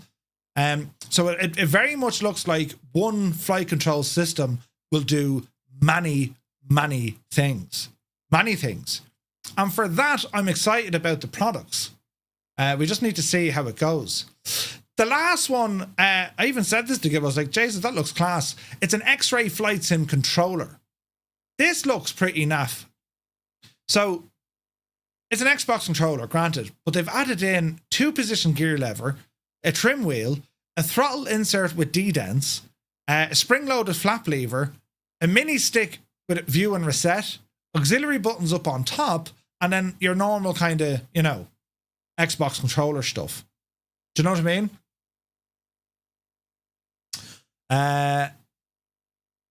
This looks pretty cool. I do like the look of this. Because think about it, lads, right? With Microsoft Flight Sim, yes, I mean, you want to jump into your setup, you have all your beautiful controls and you want to go flying, but sometimes it's nice just to kind of sit back on the couch with a beer and just, you know, arse around the skies. That's a thing we do. Something like this is very good because for me, like, I think the current Xbox controller, you're fairly limited with what you can do with these. You are limited. I mean, the button isn't doing what I want, and especially when it comes to the finely tuning of controls and stuff. Something like this, I think, is going to be possibly great. There's triggers on the back of it as well, I think. Yeah, but again, there's only one picture of it. You know. So anyway, Nikki said the roadmap of Meridian GMT's broader product. There's some 35 products on it in various stages of development, but we don't have anything. There's nothing to see. There was nothing to hold. There was nothing. So we have to wait until Flight Sim Expo. Nikki did say he'll have some stuff to show off there. And, well, let's see what happens. I will try and catch up with him at Expo. You know, because there's a lot of interest here. There's a lot of worry, quite rightfully so. But there's a lot of interest. I don't want to say it's revolutionary, but it's not far off it. Putting them sort of dials, I think, lads, you know how much this stuff costs. I just want a radio panel. And if it's not the old Sci-Tech stuff, well, that's probably going to cost you 200 or 300 quid. Plus, you need to be like handy with a solder iron and circuitry. Do you know what I mean? It's dear. So I'm loving this. I want this. I want that in my setup. But let's just see how it all works. Time will tell. Yeah, time will tell. It's exciting though. Remove all the drama, remove all the backstory. If we knew nothing about Nikki or otherwise, and you saw this, I think we'd all be enthusiastic going, that looks savage. You know what I mean? It's the execution of all of this, I think, he made a complete and utter balls of it. Announcing stuff at FSWeekend with nothing to show. Not a good, and then like their trailer, nothing to show. You know, prices seem decent, of course they do, but you need to see what we're buying, you know. Mock-up images are great, but can he deliver? That's the question. They do look great. You know, I mean, this has caught my attention going, this looks awesome, you know. But let's see what happens. I'm rooting for him. Come on, get it there. Let this be a massive success that we want it to be. Time will tell. So, other stuff at Flight Sim Weekend. There was so much hardware, lads, it was ridiculous. Anyway, flightsim.com, well, they unveiled some new products. Now, I have the CLS60 yoke. It's incredible. It's pricey, but it's incredible, right? The Singapore-based flightsim.com has unveiled a new product coming to their line of products, and they have a ton of stuff already. The one that they have, they currently offer force feedback yokes, flight controls for both single and twin aircraft, and G1000 suite replicas. This one, the new hardware, is a force feedback rudder. Were you aware that Flight Sim did this stuff? You know, like they target the competition, they knock a few quid off it, and that's what you do, right? Don't worry, Iron Knob, we'll get on to them in a moment. That's the gadget I have. This is a great bit of kit. Great bit of kit. But anyway, what they've spoken about is this, the force feedback rudder. Up to 370 newtons peak force. That'd knock you back. Comprehensive force feedback effects, auto sim detect, so it'll pick up your Microsoft Flight Sim, X-Plane, P3D. Auto device detect, auto profile load, interchangeable aircraft and helo pedals for your choppers. The pre-launch, you can pick it up for $1,599 US, or you can buy it after the pre-launch for $1,799 US. Now, the only other show in town at the moment, at least when this was released, was the Brunner pedals, which was expensive. Hey, Larry is here. Good to see you. You're getting into that higher level, but FlightSim.com, we're somewhat used to that. Think about it, lads. The yoke system, it's the bones of £1,000. This is the bones of £2,000. So they're going for he's aiming for like a different type of customer, not the general consumer on this one. Some folks though who, you know, they want the absolute ultimate of a setup, they're going to be looking at this. Do you know? It looks like it's a great bit of kit. It just looks very fancy. But the price is like Jesus. Anyway, FlightSim also announced a force feedback stick base. It's modelled after a modern Airbus side stick featuring dual motors capable of 12 to 15 newton meters of peak force, upgradable to 25. They didn't give us the prices just yet, and it's due to be available later on in the year. Now, this is something for Airbus pilots. You might be very interested in this, because this is going to replicate what they have. And with the force feedback that FlightSim have already proven that they can do, FlightSim.com, Fabian, he can do great stuff because that thing feels amazing. This is going to be interesting, you know? The forces seem a bit much. It depends on what experience you want, but that's pretty cool. V1 has a great setup. I have no idea what he did, but it looks like that what V1 simulation uses, you know. Can I try it first? This is the sort of, yeah, you want to try this first, 100%.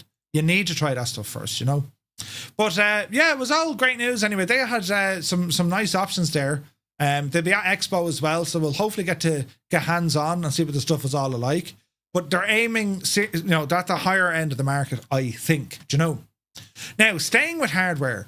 WinWing, lads, these boys stole the show, right? They stole the show because, like what they did at Expo last year, they had a massive table. They had all the hardware there for everyone to see. Come on over, give it an old, you know, give it a play with, and see what the crack is. They have announced tons upon tons of stuff. The Ursa Minor throttle. We're going to start with this because they're focusing. You know, think about it, lads. They've gone from their FCU unit, the EFIS units, the MacDo and FMS units. Now they're looking at the throttles. And specifically that at the moment for Airbus. This looks incredible. Got to get my hands on this over the weekend. It feels way better. The Thrustmaster stuff, it looks the part, but it's pure plastic. This is metal. And it's class, right? P.S. Mirandai, hello there. Hope you're well. So the Ursa Minor airline throttle, they're pricing it at $127.95 US. Metal throttle featuring authentic backlighting, highly realistic D-dents. D-dent limiter allows effortless switching between D-dent and D-dent-less configurations with a single button, meaning you're not stuck with Airbus, right? So that was the first bit, and we were like, ooh, look at that. Then they had the throttle panel for $107.95, which, you know, you clip this onto, it's modular. Yeah, you can put this with your throttle, or you can keep this as a standalone. It features your speed brake, with your auto brake setting lifting it up, your parking brake, rudder trim, and your flap handle. Savage. So you combine this and the other, you have some, it's class looking. It was awesome. So many people were checking out this hardware. It looked amazing. Looked amazing. Now, they're also working on their MIP series. This is for their PAP3 panel, $149.95. This one here, realistic control experience, full backlighting, and it's compatible with wide-body aircraft. What we have, very similar to what you would expect from Boeing. You have your auto throttle, course, altitude, heading, speed, vertical speed, your commands 1 to 4, and your autopilot disconnect. You're into the Boeing sphere of stuff here, lads, are very close to it, for $149.95. This is mind-blowing in terms of prices. It just is. You would pay 4 times that price to get something comparable already in the industry. It's amazing what WinWing are doing. Jesus, if I was a hardware developer and I'm looking at WinWing, I'd be like, I got a good run of it. That looks incredible, right? Also, some of the other bits and bobs, it can be upgraded with the MIP mag switch. It's a magnetic switch for the auto throttle for a more authentic experience, retailing at $49.95, or you can buy it complete with the MIP panel. So there's the individual switch there. And you might be saying, well, why are they doing that? Well, have a look at it here. That's it there when it's installed. So, you know, there's options there. So it's 200 quid if you want the extra switch on it. And also comes with all its lighting. But not only that, they've added in the PDC panels, which are $84.95 each, a left and a right. This gives you your radio, your baro, all your weather and screen buttons and switches, your traffic and zoom for your map, baro settings, VOR, all the jazz. This is the Boeing answer to what they've already released for Airbus. $84.95 each. I think that's a great price. Great price. The complete unit, look at the stage of it. Will somebody light a candle? Look at the cut of that, though. Isn't that beautiful looking? It's beautiful looking. Do you know? I have their Airbus FCU. I'm very happy with it. It's very functional. The lights, when you dim the lights in your aircraft, it dims the lights on this stuff. This is their Boeing stuff, and it looks gorgeous. This was all on display. You're able to pick it up and mess around with it and flick the buttons. It's very solid. Build quality is up there. It's just class looking. Absolutely class. So they also moved on now to their combat CNI multi-panel. So you might be mistaken to say, Murph, it just looks like a Mach 2. Very similar, but you'd find this in some of your combat aircraft. And that's going to retail just under $130. Next up was what they called the Winwing Cyber Taurus, a brand new line introducing force feedback into the Winwing ecosystem. This is interesting stuff. Now, the units are friggin' massive, right? Don't think this is going to be a nice small unit you can tuck away somewhere. This is big stuff. Big hardware. So, you know, mountable options. Well, it's big, right? We'll get into this now in a second. The electronic load control joystick base is coming in at $414.95. That's directly competing with someone like MOZA. But even the MOZA base, way more smaller than that, right? Looks great, though. Then you have the Cyber Taurus DE. They have a direct drive version, or they have the, I forget what the R meant, retracted or something. Basically, two different ways to deliver force feedback, right? That's coming in at $700. And like 60 newtons. 60. Like, that'd break you. Do you know what I mean? But it looks very, very good. And the Winwing stuff, you can pop in interchangeable joysticks to it, right? Then we had a look at their rudder pedals. 170 plus newtons of torque, which is, that's mad. It's definitely strong. And price-wise, it's €1,000 cheaper, $1,000 cheaper of what flightsim.com are offering. So you can kind of see where this is going. You can get this for £1,000 cheaper and still have force feedback pedals. I don't think one person is going to have one cockpit of all the same hardware developer. They're going to have a mix of a bit of everyone. But anyway, high precision electronic load rudder, delivering powerful force, unmatched accuracy, swift control dynamics. So considerably cheaper, but it's still dear, isn't it? Like it's force feedback is just expensive stuff, do you know? Then we saw this thing, and we nearly fell out of our, like, what? We saw this thing here, lads. Look at this, right? So the Cyber Taurus electronic load control yoke, right? Aston Macca, welcome. Hello there. Now, this comes with a yoke, and very much styled on Boeing's pendular design. It's designed to fit with the rudder pedals, which are sold separately. Gibble was hilarious because we were chatting to your man, and he goes, we were asking him what the price was. He goes, try and guess. Gibble says, 400. It was brilliant. But here's the thing. And I'm mentioning Gibbo a lot here because he put an idea in my head, right? This equipment is big, proper big, and it looks great. The build quality felt incredible, but this was big. And Gibbo's point was, do you know, he said after his initial look at it, which was, oh my God, I need that in my life, he kind of came up then with the logical and logistical issue. Well, where are you going to put this in your home flight sim setup? I mean, think about it, right? If you're building a cockpit, grand. This is what you want in your cockpit. If you're building, a one-to-one scale friggin' flight deck, then yeah, this is absolutely going to work.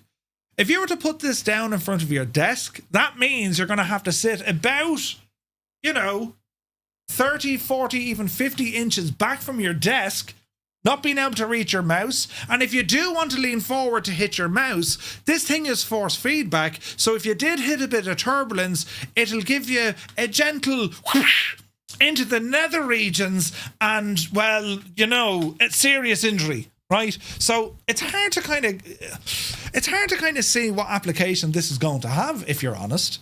It's not aimed at your consumer flight simmer. It's not. This is aimed at like higher market stuff, which is something we haven't seen from WinWing, because everything WinWing have offered us so far has been excellent equipment at the consumer, prosumer level, right?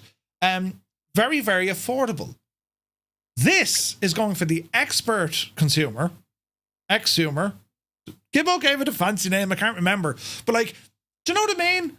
So while it looks great and all, and we're all like, Jesus, that's incredible. And it is. Don't get me wrong. It looks incredible. Are you really going to put one in your flight sim setup at home? If you're building a cockpit, of course you are. But like, do you know what I mean? You'd have to build some sort of a frame around yourself. Do you know? I clearly need to knock down a wall to fit more stuff. Hope the neighbour won't mind. Prosumer, yeah.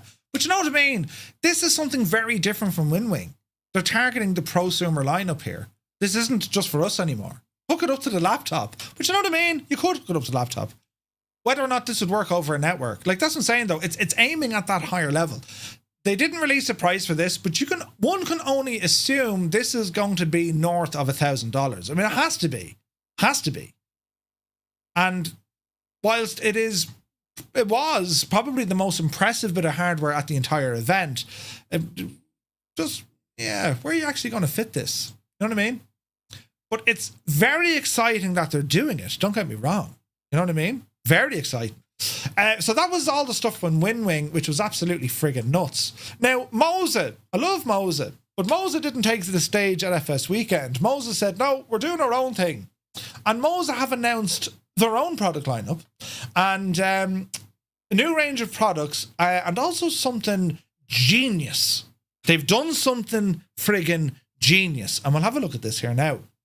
MOZA recently announced a range of new products for flight sim and sim racing during their launch event. They introduced a total of 4 flight sim peripherals, while the sim racing lineup includes 2 new products and also upgrades for the direct drive wheelbases, an AI-driven training tool, and now a development kit. Ooh.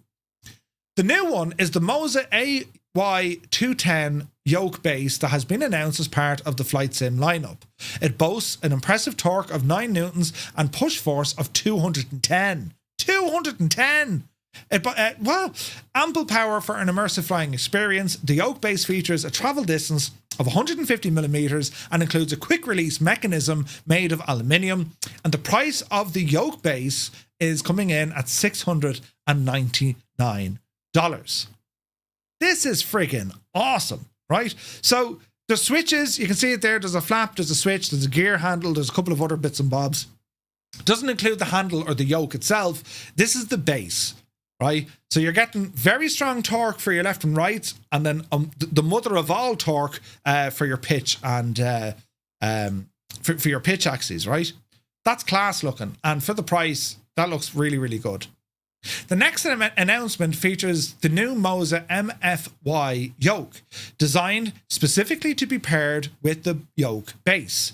Made from high-strength materials, includes an aluminium quick-release mechanism, and the yoke is equipped with a variety of triggers, Hall effect sensors, and customizable RGB lighting, making it the ideal companion. This gadget, $149. Now, I love the fact that these are quick-release. Change me yoke, that one off, that one on. This is somewhere along your Boeing. Now there's autopilot buttons built in on the front. You have 2 hat switches on the top, buttons on the back. There's a load of buttons here, which looks great, right? Genius. Interchangeable yokes. This is genius. So what's that? 800, 700, 850 quid gets you a force feedback yoke. Flightsim.com is slightly dearer. So they've beaten the competition straight away. And there's no buttons on the flightsim.com yoke. There is on this. So you can see what they're doing, right? It's getting cutthroat, lads. The next one they announced was their MTP throttle panel. Designed specifically for military simulation, it includes customizable D-dents, programmable switches, Hall effect sensors, and it's aimed at providing smooth and accurate inputs. This throttle, $329. Now, I have some feedback about this. If you're left-handed or right-handed, that doesn't really matter, right? It looks great, but the ergonomics of this, I think, is strange. The reason being is the throttle is on the right-hand side, your buttons are on the left-hand side, meaning the throttle is blocking your buttons. It's no different than what we saw with the with Nicky stuff. It's blocking the buttons. That's not of sound mind. Pilots have to do it. They don't have a choice. We're flight simmers. We want things to be comfortably within reach. You don't have to say, oh, Jesus, where's that? Maybe that adds to your immersion. I don't know. But more times you're going to end up bashing the side of that throttle trying to go for the switch. I'm just saying. The switch panel should be on the right-hand side. But that's just my feedback, right? But anyway, that's retailing at $329. Not bad, lads. Not bad. And then they had the MOZA MTLP panel itself. This one aimed at the F-18 and cheap and cheerful, $149. It's going to give you a tailhook switch, landing gear switch, parking brake switch, your landing bar, landing light, and also a store jettison. And there's a small little module that pops in. Yeah, Energizer, 100%. It's based on their F-18. Yeah, no, I get that. But I just think for a sim user, ergonomics are important to us. If you look at the Virpil gear, the throttles are away on the left-hand side, all the buttons are to the right. You know, it makes sense. But anyway, this is the big news, and I'll get to that in a moment. They announced their the M Booster active pedal, which has given it massive 200 kilo load cell sensors. That's friggin' awesome, right? Kirak, welcome in. Iowa Scotsman, good to see you. It's really not different than the Thrustmaster Warthog. It's not a million miles from it, but again, the Thrustmaster Warthog had buttons all over the shop and on the right-hand side of it. This bit of news here, this is where MOZA, I think, have struck genius.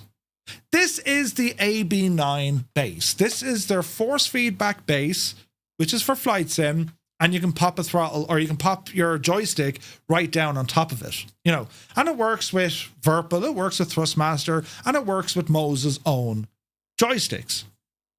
This, however, is a touch of the genius because, lads, they're using the very same base, and through a bit of software genius and a little gear stick for $50, they can now turn this into a gear shifter. You can use it for trucking, for racing, whatever you want. It's using the 12 Newton meters of torque, fully adjustable, lightning fast, as they say, and versatile modes. You can have a H shifter. You can, like, this is nuts. The direct drive, yeah, AR driven tool. Where's the other one now? The shifter knob is priced at $39, while the force feedback base is $588. But it can do a H pattern, sequential, or even a handbrake. Isn't that genius? Now, using that as a handbrake is overkill. Speaking of overkill, here's a video where he's using the AB9 base as a gear shifter inside Truck Sim.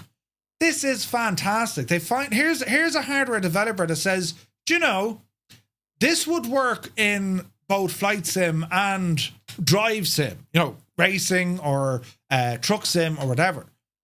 We need to see more of this. Like, poor old ailerons into wind. Before he got the bug for trucking, he was using his flight sim peripherals for trucking, right? He was using a yoke to drive the truck. Brilliant, do you know? But this is great to see.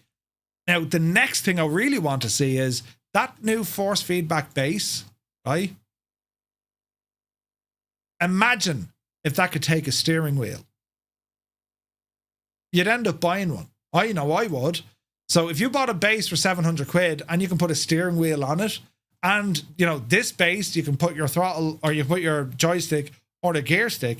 Like, we need to see more of this. More of this is very welcomed, I think, because such is the strength of the force feedback. They can really lock stuff in there. I mean, it'll feel like it's a H-box gearbox or a sequential gearbox. It'll feel like it is. You know what I mean?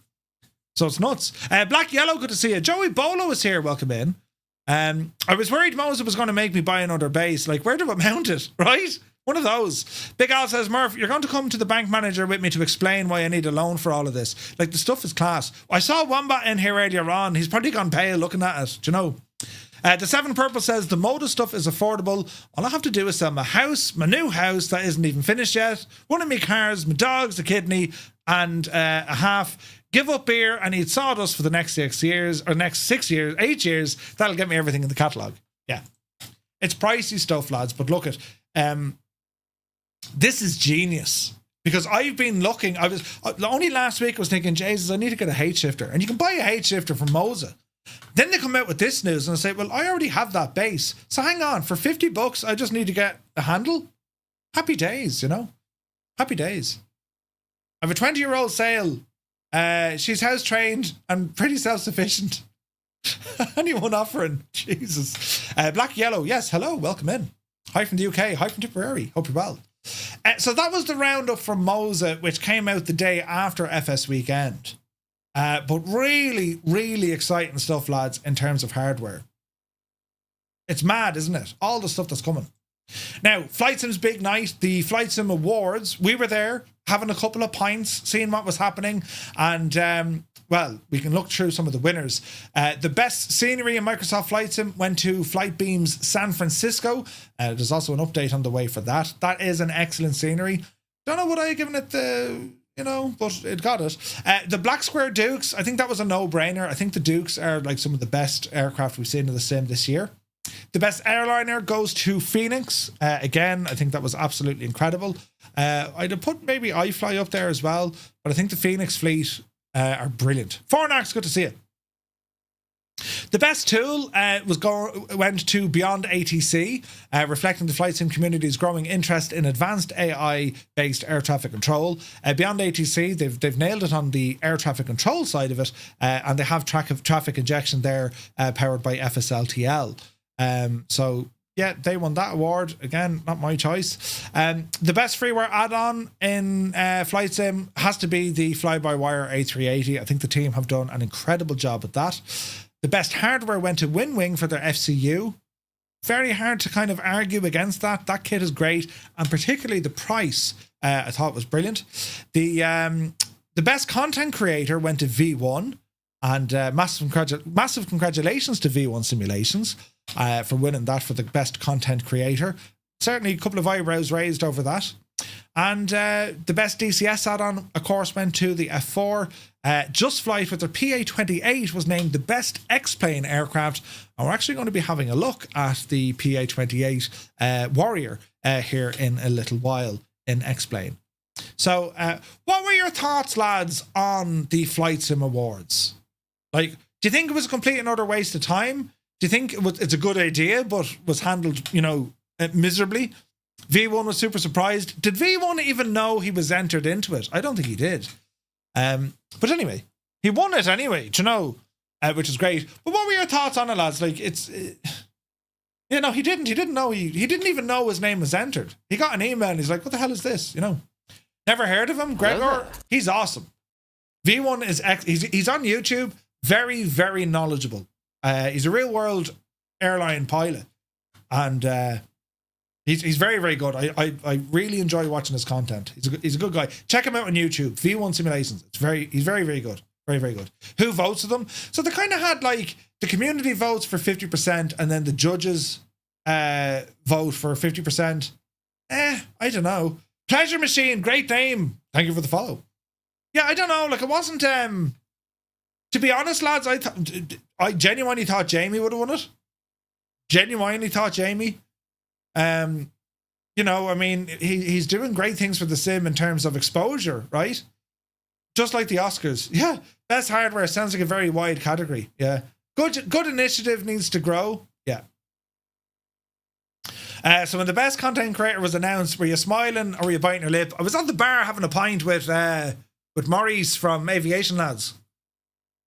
But yeah, I kind of like it. It's great. It's great to get recognition from within the flight sim, in particular when it comes to developers. I think it's great. But yeah, it needs to be done a little bit better though. Well, it's a start. You got to start somewhere, right? I like the idea of it. I'd rather it be more involve the community more. You know, It felt very lastminute.com. Do you know what I mean? So, yeah. My vote was 50-50 between Murph and Katie Pilot. Katie won because she's slightly better looking. Brilliant. He did the Joey Tribbiani clap. Yeah, very good. Right, anyway, so that was it from the awards. Now, I wanted to show a quick look at this. This was Brian. We've covered Brian. It was Navigraph. Balls, I'm about to close on something I shouldn't have. Hang on. Reopen that, Murph. Reopen, close tab. Here we go. Pitch that now for a second. So Brian started off from SayIntentions at the very beginning, and we've covered that at the start of the show, and I'll leave a link to this video. This is all the announcements and the stuff that was there, right? But I want to bring up Navigraph because this is what they're working on. Now, to remind you, Navigraph released this trailer 4 months ago, and it's a new feature on the way. I want to remind you, lads, because this, in my opinion, will be a game changer when it comes to your flight simming. Let's have a quick look at this to refresh your memory, right?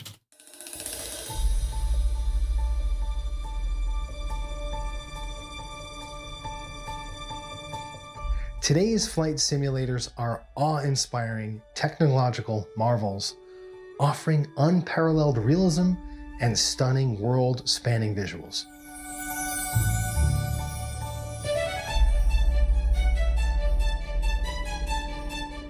But such realism demands a lot of its virtual pilots. Mastering aircraft offer true-to-life aerodynamics and exactly modeled systems is a challenge. A challenge now that rivals the endeavor of obtaining a real pilot's license. Learning to fly skillfully and proficiently in a modern flight simulator is possible. In this digital age, anyone can achieve their dream of flight and become professional aviators. But attaining such a level of expertise requires a professional training curriculum delivered by real flight instructors using actual flight training methods. No such training course has ever been offered in any modern flight simulator, until now. Welcome to Navigraph Academy and the Virtual Private Pilot's License course. My name is Jason, and together with my amazing friends at Navigraph, we are so excited to be here and start this amazing journey into flight training with you. So this was announced, and it's not ready yet, but I needed to remind you it's on the way, right? So Navigraph are working on some stuff. At FSWeekend, they did announce something new, which was handy. So have a now listen to this here. We'll just play this for a moment. Magnus on the stage talking about what they're doing, right? Stimulating, to say the least. Well, reading from the title here, it says Navigraph Charts Feature Announcement. And I'm going to keep you on the edge of your seats for a little bit longer. Hang on, Magnus. We'll skip ahead. Hang on. Solar Terminator. Especially wait now. We'll skip ahead briefly because I need to show you this. Where's this now? This is all the stuff Navigraph are doing. Check this out, lads.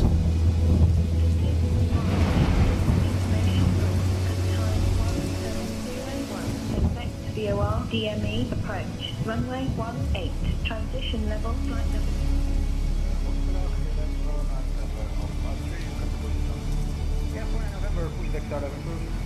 Start approved.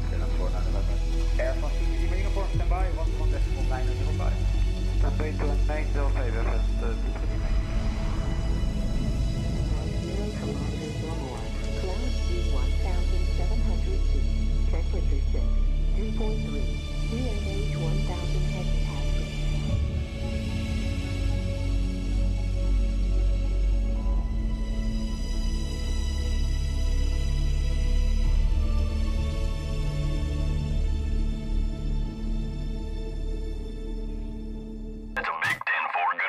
That's a big 10-4, good buddy. Rookie Pilot, thank you very much indeed. Jesus, 34 months. Thank you very, very much indeed, man.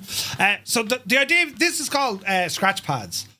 But this is class, so it'll work on your tablet. It'll work on the PC as well. I mean, you can use your mouse to write in the information.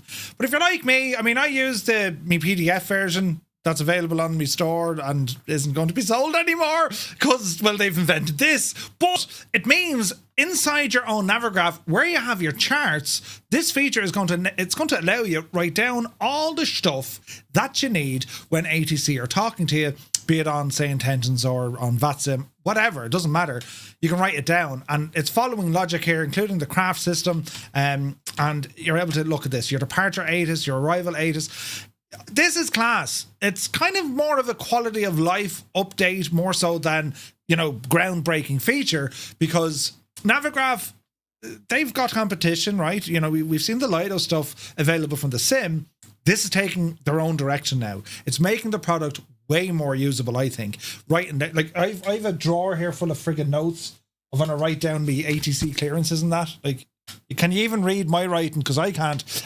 Right. So this is definitely going in the right direction from Navigraph. So between this and what they already mentioned some months back with flight training, I think we're going to see a lot of exciting things from Navigraph coming over the next couple of months. So I thought that was great news. In other news, Infinite Flight. Did you ever use Infinite Flight?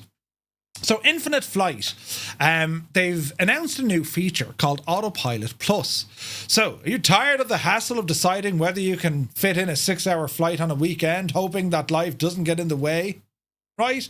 Well, Infinite Flight have announced Autopilot Plus, which allows users to exit out of the sim's main menu while your flight carries on behind the scenes.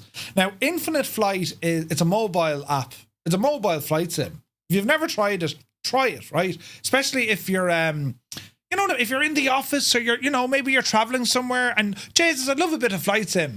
Infinite Flight is the only show in town. X-Plane Mobile is there, but this is better. Anyway, this will allow you to exit the gadget and it'll fly behind the scenes. And it'll let you know, hey, it's time to do a thing. When you're ready to resume it, you can select continue flight in a mode selection on the main menu. Additionally, the flight will pause automatically when you're about 30 minutes away from your estimated time en route, which will allow you to return when you're ready to return to it, so long as it's within a 48-hour window. I think this is a really good idea. If you want to be flying, you know, a long haul flight in Infinite Flight, and like their procedures are pretty good. It's FSX graphics, right? But it's on your mobile. And you know, it started me flight. I took off there, right, grand, put the phone in my pocket, and off you go. Meanwhile, your plane is still flying on autopilot. I think it's really good. You'd actually start another flight with your current flight still ongoing. How great would it be to fly across the ocean and do a short haul from New York to Boston in the meantime? And finally, a map is made available showing some key information such as your location, the filed route, the time and the weather conditions. The feature is going to be made available with the upcoming Infinite Flight update 25.1. It's still pending, and we'll probably see more at this at Flight Sim Expo. But for a mobile application, if anyone's interested in Infinite Flight, let me know. I'll grab it. We'll get it up on the screen there and have a bit of crack with it. It's a mobile flight simulator. Work on your iPad or on your tablet or on your phone. That's how it works. Pretty cool, right? Ingenuity. Now, news here from Eagle Dynamics. They have previewed their Cold War Germany map. The map features an accurate rendition of the west and east of Germany in the 1980s, as well as smaller parts of Czechoslovakia, Poland, France, Belgium, the Netherlands, and Denmark. The map has quite a large size of 980 by 800 kilometers squared, and it has an accurate and faithful representation of the cities such as Frankfurt, Leipzig, Berlin, Magdeburg, Hanover, Lübeck, and others. Aside from the cities, the map has over 100 detailed civil and military airfields, with the likes of Ramstein, Bitburg is in there, Tegel is there, Tempelhof, Frankfurt, all the main ones, yeah? Multitude of army bases, naval bases, training grounds, listening posts, and weapons storage facilities, as well as the East and West German militarized borderline, have been implemented. Some of the pictures here, look, right? Erga Media, a development group known for their work on the Syria and Normandy 2 maps, provide users with a precise rendition of railroad networks and core infrastructure, such as industrial areas, power plants, train stations, tunnels, alongside some prominent historical landmarks. And you can see this kind of stuff here, right? As is usually the case, the initial release will mainly focus on the central part of both West and East Germany and will only contain summer textures. Future updates and releases will, of course, bring more detail. So, great news for DCS. It's giving you a brand new theatre of warfare during the Cold War period, when we know there's tons of aircraft to fly in that area now. This looks pretty good. So, DCS pilots rejoice. Now, finally, for our last bit of news, friends, VATSIM events happening this weekend on Saturday, March 22nd, between 1700 and 2100 hours. They're doing a First Wings event, and it's going to be flying between Istanbul and Budapest. Have you made a VATSIM account but feel intimidated every time you try to speak, or you've yet to make an account fearing you don't have what it takes? Well, this is the event for you. At busy airports or events, it can be a little tricky to learn, get used to the pace. So to help overcome this, VATSIM have created the First Wings events dedicated to helping brand new pilots get themselves kind of comfortable with the phraseology and the procedures. Handy. The controllers are going to help you out here. They won't be like, no, get off the network, you made the balls of it. So they won't go down that road. Both before and during the event, experienced and patient controllers and pilots, well, they're going to be on the VATSIM Discord to help answer any questions. And you may join the Discord through a link. I'll share it with you in the chat here, lads, if you're interested. We're going to be starting our own ATC course very soon, focusing on North American, with the FAA regulations. I'll give you an idea of where I'm going with that. Hang on there now. I'll show you what I have done, look. And this will just tell you I'm not finished, but I'm still working on it. That's the wrong button, Murph. Where's my ATC course? Here it is. So this is still very much work in progress. This is what I'm working on. So anyone who's done our ATC stuff in the past, we've done IF4. We did VF4 and IF4, primarily on our ICAO stuff, right? And you know, the manual that I made got us to, you know, 194 pages. I'm currently on page 264 with this, and it's basically a conversion course. It's everything we've already learned, and how do we transition that over to flying in North America, in particular in the United States. There's a lot of information in this, but the course itself, whilst we're going to cover a lot of theory and most of the information in the ground school document, it's mainly for reference. You know, you can flick back to it when you need it.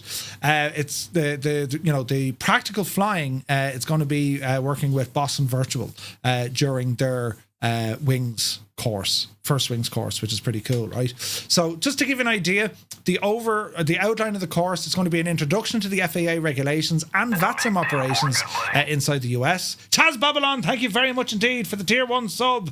You absolute legend. One away from our target for tonight. You absolute ledge. Do I have a one-page cheat? Yes. Yes, I have. The information here is to appeal to all pilots of all experience levels. Brand new and seasoned veteran. That's what I'm trying to achieve by this. I'm probably putting in way too much work than I need to. But anyway, it's going to be an introduction to our FAA regulations, overview of the FAA system versus that of what we know, the ICAO stuff, the key differences in the airspace classifications, the flight rules and the procedures, understanding the FAA phraseology, overview of the VATSIM operations under... Jesus! I nearly fell off my chair. You just donated 50 something. Flying digs, the absolute ledge. Jesus. Thank you very, very much indeed. Nearly fell off my chair. Very kind over on YouTube for the super chat. Thank you very, very much indeed. Yeah, how to transition from European flying to US flying. And then, friends, we're targeting Sim Venture. That's Oshkosh. Our plan at the end of this course, we're going to do the Sim Venture EAA Air Venture Oshkosh flight. That's using Pilot Edge and flying into Oshkosh. It's going to be class, right? But to give you an idea, I have to go down here quite a bit because there's a lot of stuff in this, but I do have a one-page cheat sheet, which is here. Radio telephony to voice procedures. It's the same, but different. Call sign designators, frequency abbreviations, flight number difference, visual approach for IF4 flights, no conditional lineups, land and hold short operations, squawk versus beacon, although beacon is rarely used, PDC, RNAV SID departure, IF4 clearance altitudes, for example, you know, expect flight level 220 10 minutes after departure. We'll go through all of that. Then as filed, what do we mean by that? FBO terminology for GA pilots, taxi to signature. Over here, we don't really say that. We'll just say taxi to general aviation parking. In America, there's more FBOs. Ground hold and taxi delays. They're rare in the US. Instead, expect to sit in a conga line on aircraft on taxiways during delays, unless you'll probably be burning some fuel. Signature is an FBO, correct? Yeah, signature, millionaire. You going to bed? See you in the morning, pal. So that's kind of a one-page cheat sheet. There's a whole lot of stuff gone into it. The main focus that we need to figure out just to be able to fly proficiently, don't worry too much on the phraseology. From your flying stuff, it's the airspace. And I have a massive area all about airspace. The overview of FAA airspace classes from Alpha all the way down to Golf. All right? And the rules, what we can do, what we can't do, and all the jazz are there. Then we get into special use airspace, prohibited areas, restricted areas, so on and so forth. And this is very much on the VIA4 side of the house at the moment. We will do IFR, but this is heavily focusing on VIA4 as we start. Again, we go through the weather minima when it comes to online flying.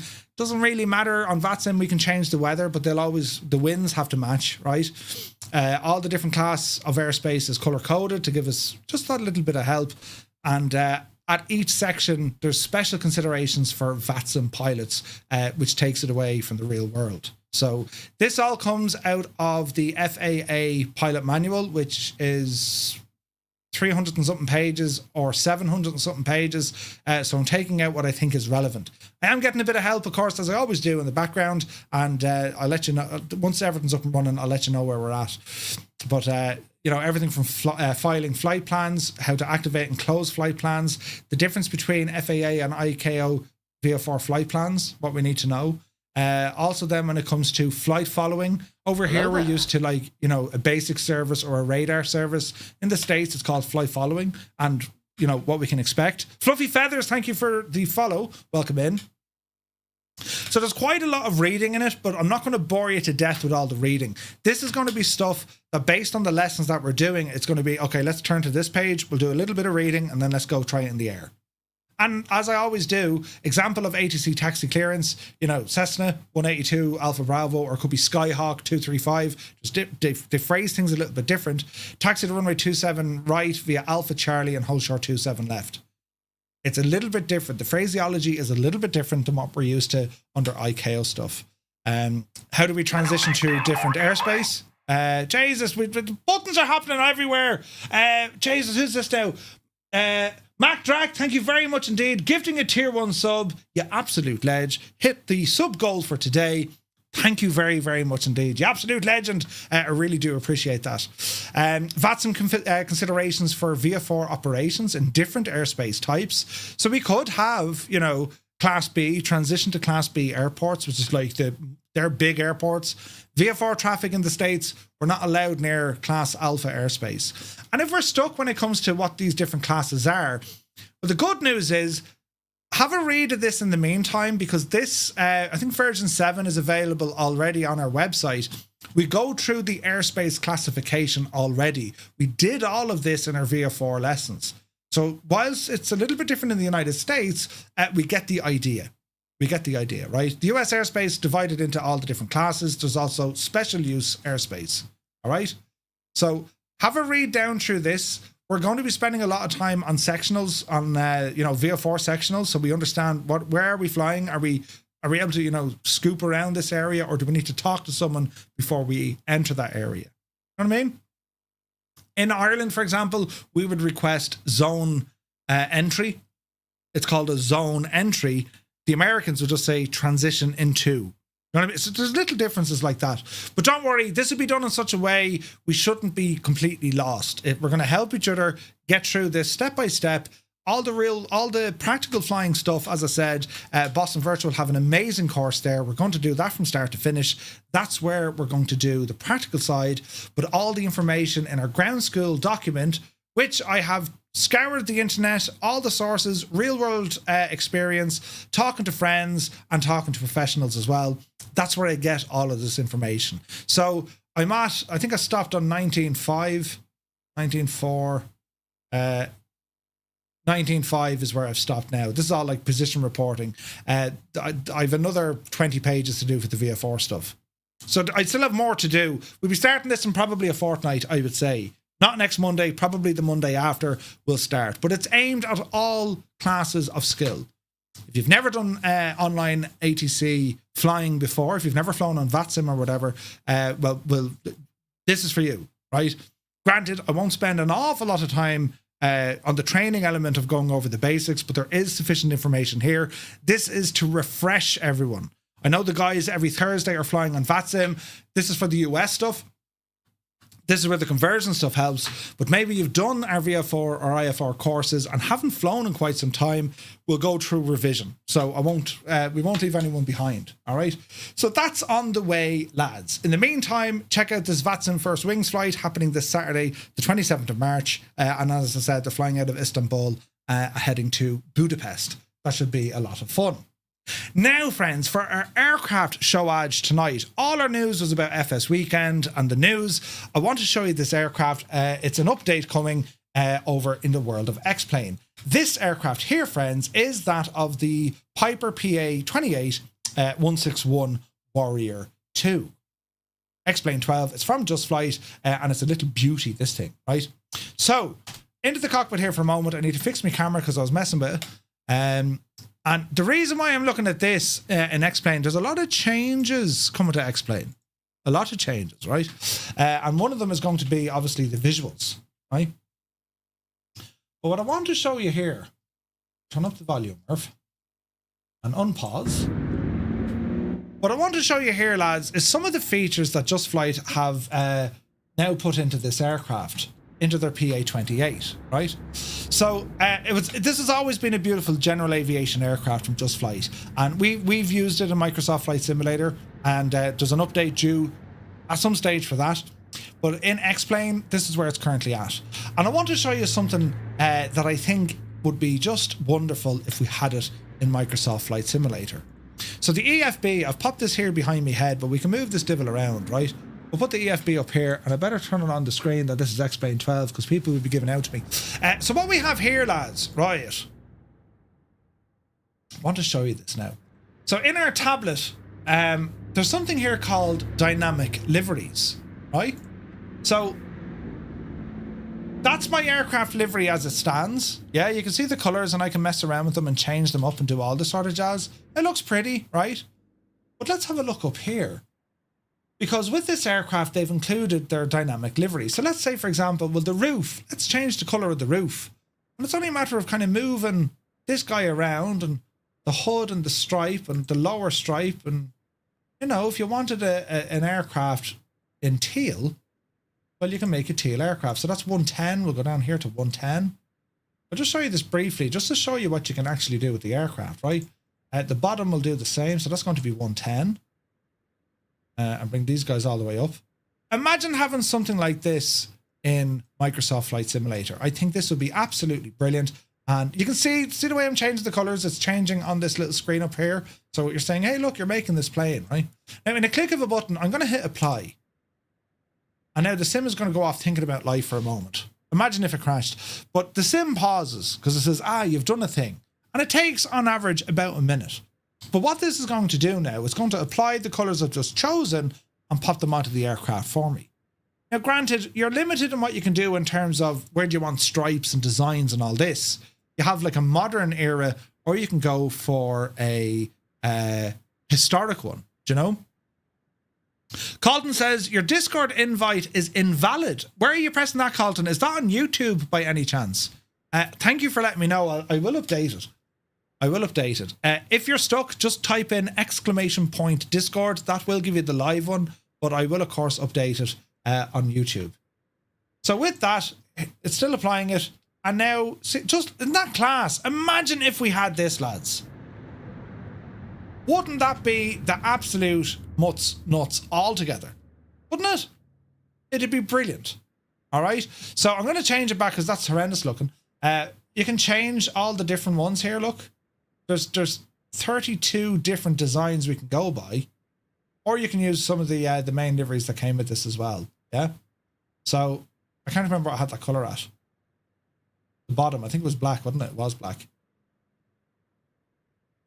Yeah, it's in the video. Okay, sweet. Thanks, Colton. I'll make sure that that gets updated. What was this now? Where's this going to be? This is on the tail upper stripe. That's now white, yes.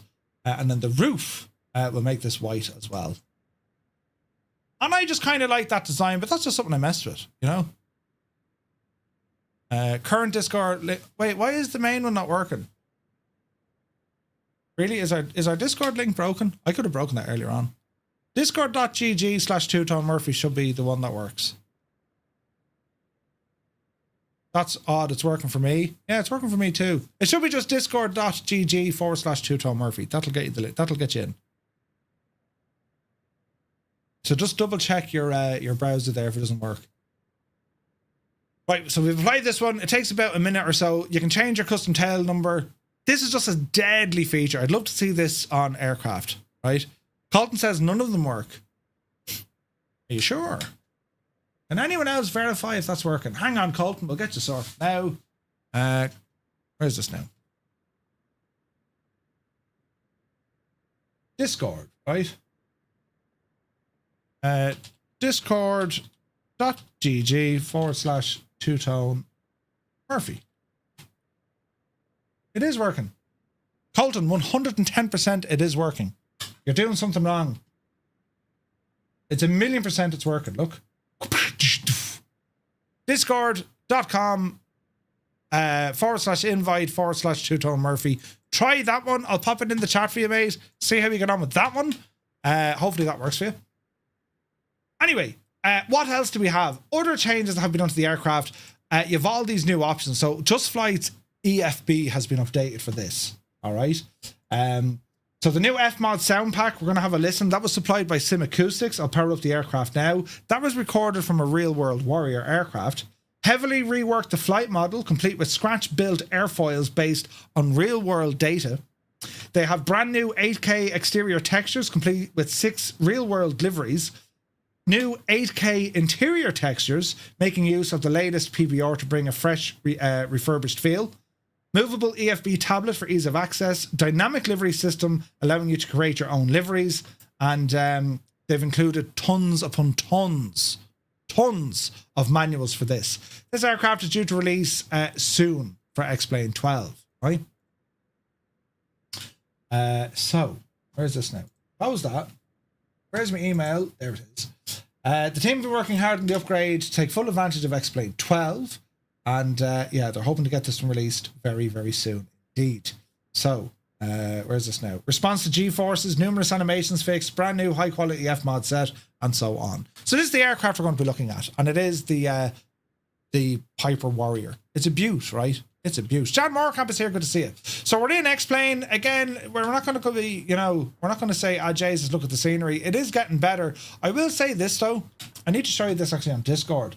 Because I'm looking forward to seeing what X-Plane are actually doing, right? So if we go over here to X-Plane's Discord, have a look at some of the pictures they're working on. So this is the new lighting model they're working on. Work in progress. And this is due to come out for X-Plane 12.2, right?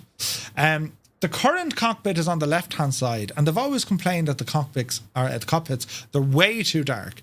Look at the detail on the right. Pretty impressive, right? But that's not all. Look at the update here. So not only is the lighting changed, they've now completely redone some of the ground textures and aircraft textures. Isn't that savage looking? So X-Plane 12 is getting a facelift when it comes to 12.2, the next upcoming update, right? So it's exciting stuff to see what they're doing, right? It just is, lads. But anyway, getting back to our beloved aircraft. Let me see. We are. So what we're going to do, we're going to jump into the cockpit. We have our tablet here, which is mounted. We'll go to our aircraft options. We're going to close the door, get the baggage door. Let's see now. We're going to get rid of the tie downs, the chocks. And I might get rid of the fairings. I like flying. Well, will we? I'll leave the fairings in place. Now, some of the other bits and bobs we have from the tablet, and we can pop the tablet out, but we have our weight and balance set and our fuel saves the configuration. You have your instrument options if you want to have your 530 pop-up or your Century 4 pop-up. or indeed if you want to be using the GTN 750 TDX or TDS, their 750 is now working well in X-Plane. Engine configuration, setting the fuel and balance, and you can also simulate spark plug, fouling and vapor lock. So there's quite a lot going on here. Plus we can refill oil and also batteries. Static liveries, so these are the basic liveries that we have. You can also apply dirt on the aircraft. Ew, right? Configuration of the aircraft, engines running if you want, auto fuel switching, dynafuel intensity, so you can actually adjust live the flight model. I haven't seen this yet in an aircraft. Logbook is grand. Checklists, of course, are all there, so you can follow those click by click. Your ground handling, so if you want, that'll trigger X-Plane's ground handling. Dynamic liveries, we had a look at that. It has your flight computer showing you your outside air temperature, what your endurance is like, fuel flow, crosswind component, all of that. And then it links to AviTab, which is a freeware option in X-Plane. That's where you can pop in charts and all the sort of jazz as well. And you can also use Navigraph and so on. So, nice stuff. So let's have a look at the machine and see can we get her powered up, because it does have new sounds, right? So let me see, fuel on, and we'll get the battery turned on here. There's a beep. What aren't you liking there, Chief? That sounds like an autopilot, doesn't it? What's immediately beeping at me? Let me see. Throttle mixture. We've done studies, you know. Iron fished. 60% of the time, it works every time. Why is that beeping now? Avionics are off. Did I find a bug? Parking brake is on. Where's ailerons when you need him? He knows how to fly this. I've no warning lights. It's in reverse.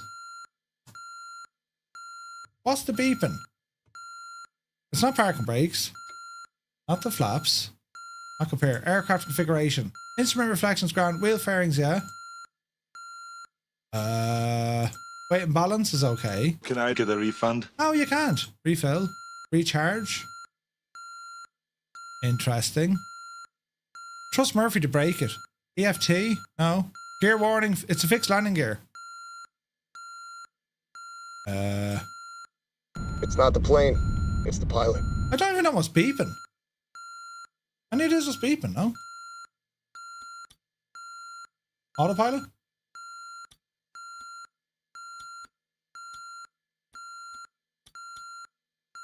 Don't panic, Murphy. Do you know what could be wrong? It could be the fact that I sat here for so long. Let's try it again, shall we? No, didn't like that. Battery AM says shuts. I could have broke it. Can we just like end flight? Hang on. We'll end the flight. Main menu. New flight. Change location. Try this again, lads. Jeez, I wasn't doing that a minute ago. Confirm that. Time that. Right. Start a new flight. Let's see what happens. Oh, Jesus. Right, she's okay now. Very strange. Well, it'll be okay until I turn on the battery. Interesting. Get the fuel pump on. I don't know why he's doing that. She wasn't doing it earlier. Let's see if it goes away when you start her up. There's something doing that, isn't there? Who's in charge? Listen, You haven't a clue what you're doing. I don't know what's going on either.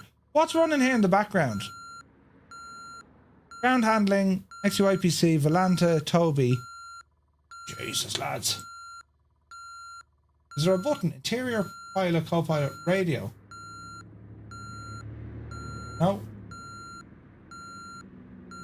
Okay, must be a bug.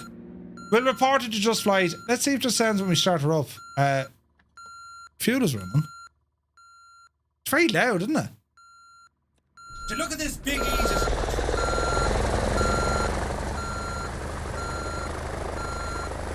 Avionics?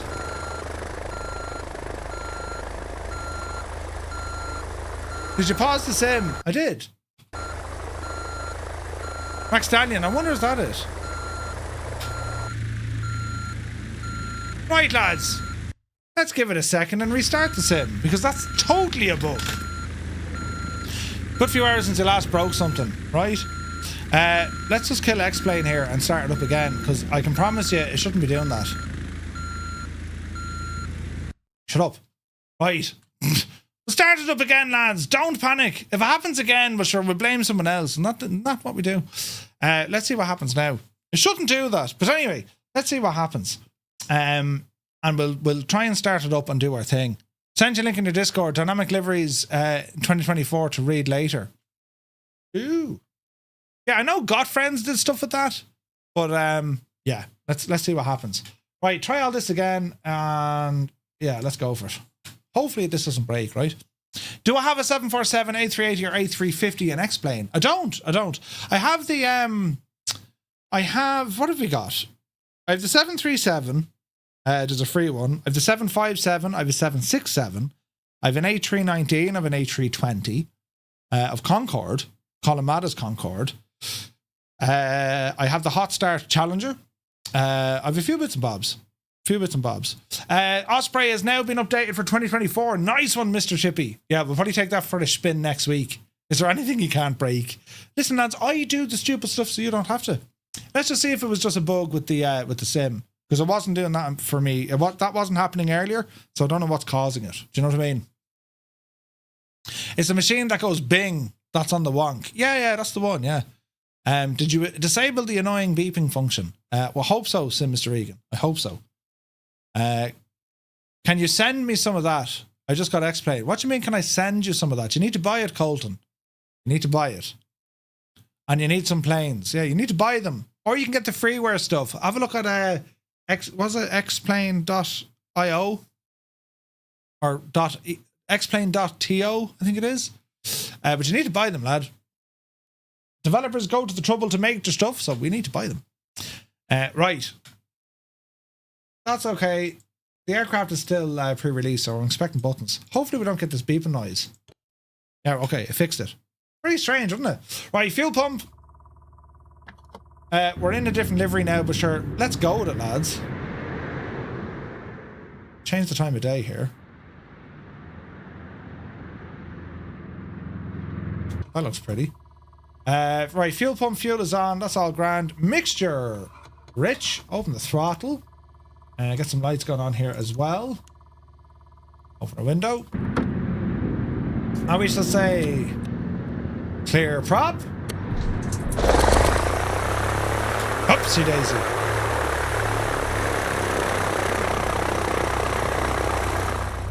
It sounds very good. They recorded this from the real aircraft. Right, avionics coming on.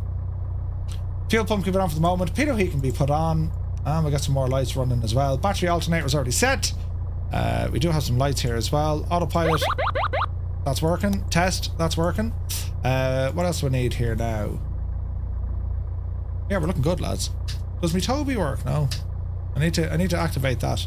Let's have a check out the aircraft from the outside and the sounds, lads. Jesus, Murph. Shh. Totally sound. You saw nothing.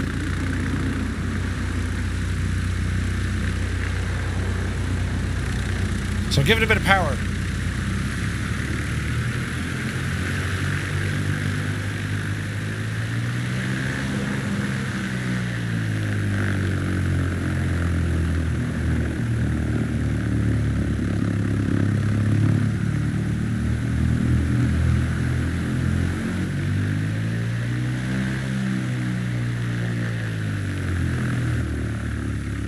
It sounds nice, doesn't it?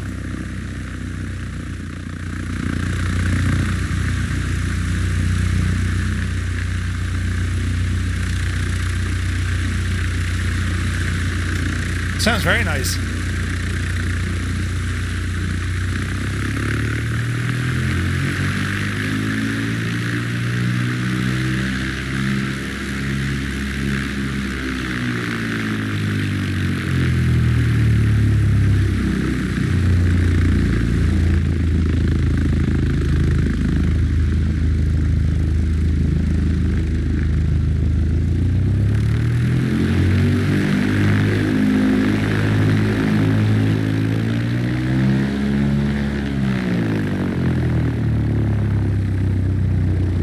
So that's our brand new F-mod sound to the aircraft. Sounds lovely. Right, so what we're going to do, we're going to try a bit of flyage with this. I haven't flown this in a while, so... My gyro's not... It's okay. Reset that. Park and brake should be off, which it is. Handy now, Murph. Flight controls are free and correct. Yes. Go back to here. Turn this fell over to one side. How do we get out of here? Let's see what happens. Notch the flaps. And you can click on the headphones down here. Headphone simulation. Click of a button. I haven't a clue where I'm going, so let's just wing it, Murph. We'll go down this way. Onto the rough terrain. Fierce bumpy. Is that right? I always say controls expensive and correct. Expensive and correct. Love it. Alright, lights are on.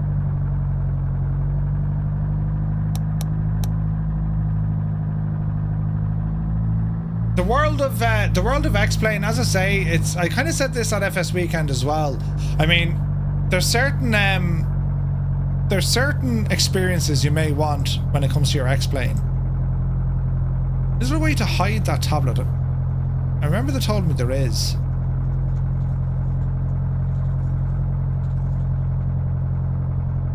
There is a way to hide that tablet. I just haven't figured it out yet. But anyway, continue on. The handling is very different in X-Plane. Yeah. I still think it needs a little bit of work on the ground handling. But yeah, we'll see how we get on. Pretty machine though, isn't it? So we're going to take off here, just fly around, and we'll give you guys an idea of what, you know, where X-Plane is at, right? Like, it's a very, very different visual experience than what we have in Microsoft Flight Sim, don't get me wrong. But I think with the new lighting stuff coming on board, it's going to be awesome. And this is a great little airport. This scenery, by the way, the airport I'm at, this is all default. This is out of the box. So, let's see what we can do here and hopefully not die. Flaps are set. Mixture's rich. Let's go flying.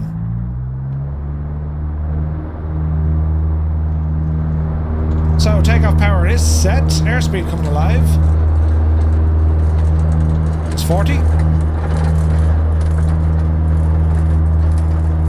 Here's 60. Oopsie daisy. Alright.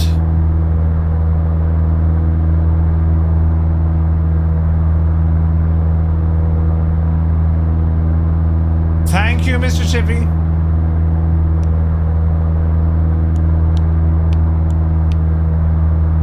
Maybe it's not working in this build. Right, flaps in. Let's get our trim set. Imagine having Google Earth for graphics. Yeah, that doesn't seem to be doing it. I know that works in Flight Sim, but it doesn't seem to work in X-Plane. Alright. I'll circle around here to the left and see what happens. Fly by?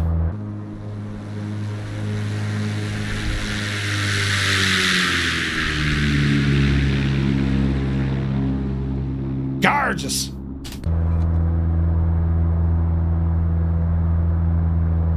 Alrighty then. Ease back into power a little bit. Picking up a bit of turb. Something like that will do.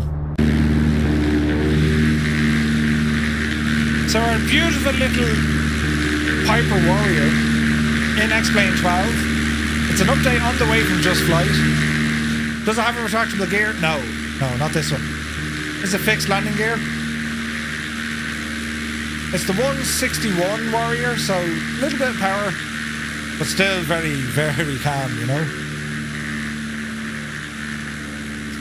I've always said X-Plane at nighttime is, like, that's the experience you want in life. I mean, that's pretty. And if memory serves me, that's pretty.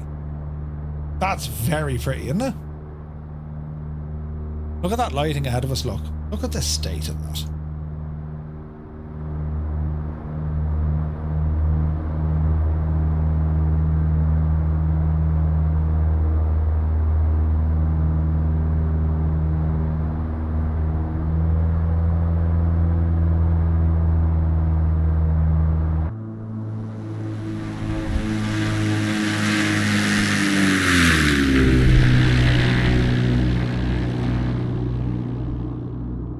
Gorgeous.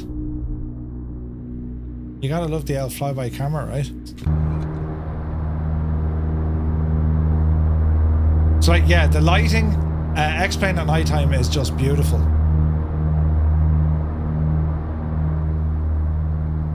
We're not really near a built-up area, but you get an idea from the lights at least.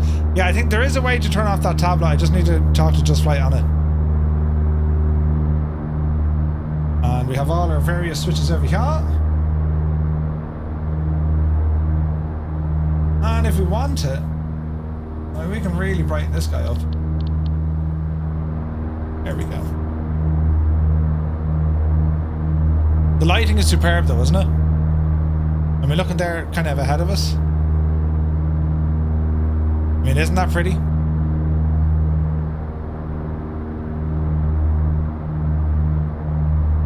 At nighttime, it's a beautiful sim. Didn't Austin say this was more of a procedure sim than graphical one? Yeah, but they're working hard on making it graphically better. You know?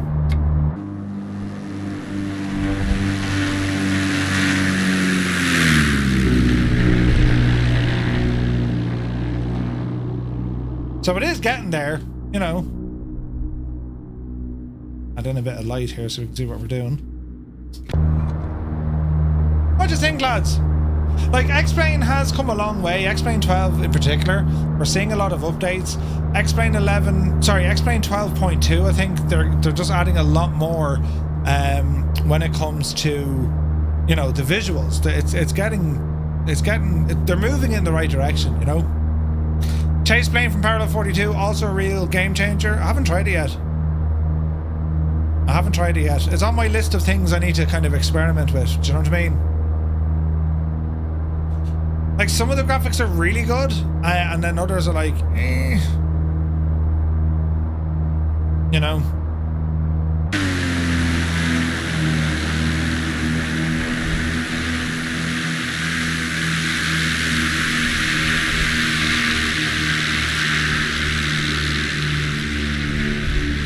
But it's always been a great flight sim.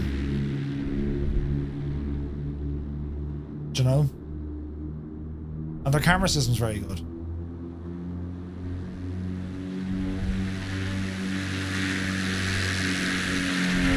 Does X-Plane have more airliners available? I don't think so. Not anymore. I think Flight Sim is really caught up there. X-Plane does have a Q400 that's unique to X-Plane at the moment, for sure. Yeah, it's visually miles away from 24. Of course.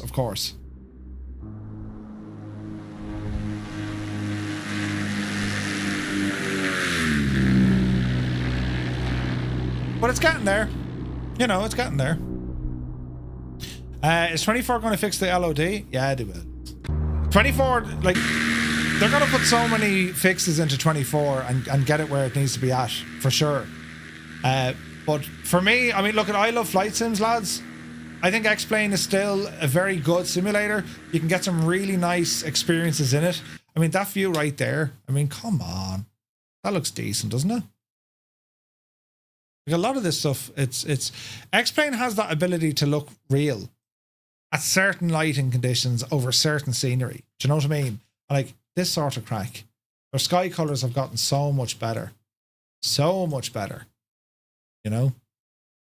But, yeah. How are you flying the plane when you're in the when you are in the cabin as my leader? Hey, Fresno J, good to see you, man. The science. Like, the nighttime stuff in X-Plane is incredible. And, like, you know, you go to like a built-up area. Like, I'll show you briefly a built-up area before it's time for bed. I'll show you a built-up area. If we go to somewhere like, I don't know, I don't want to go too mad now, but let's go KDFW, Dallas. And we'll just park ourselves somewhere in Dallas out of the way, right? We'll go over here by Hangar 5 just to see what it looks like, right? SL Hate says Microsoft Flight Sim looks better, a bit more cartoony. Yeah, well, I I use filters in Microsoft Flight Sim just to kind of bring that look back a little bit, you know?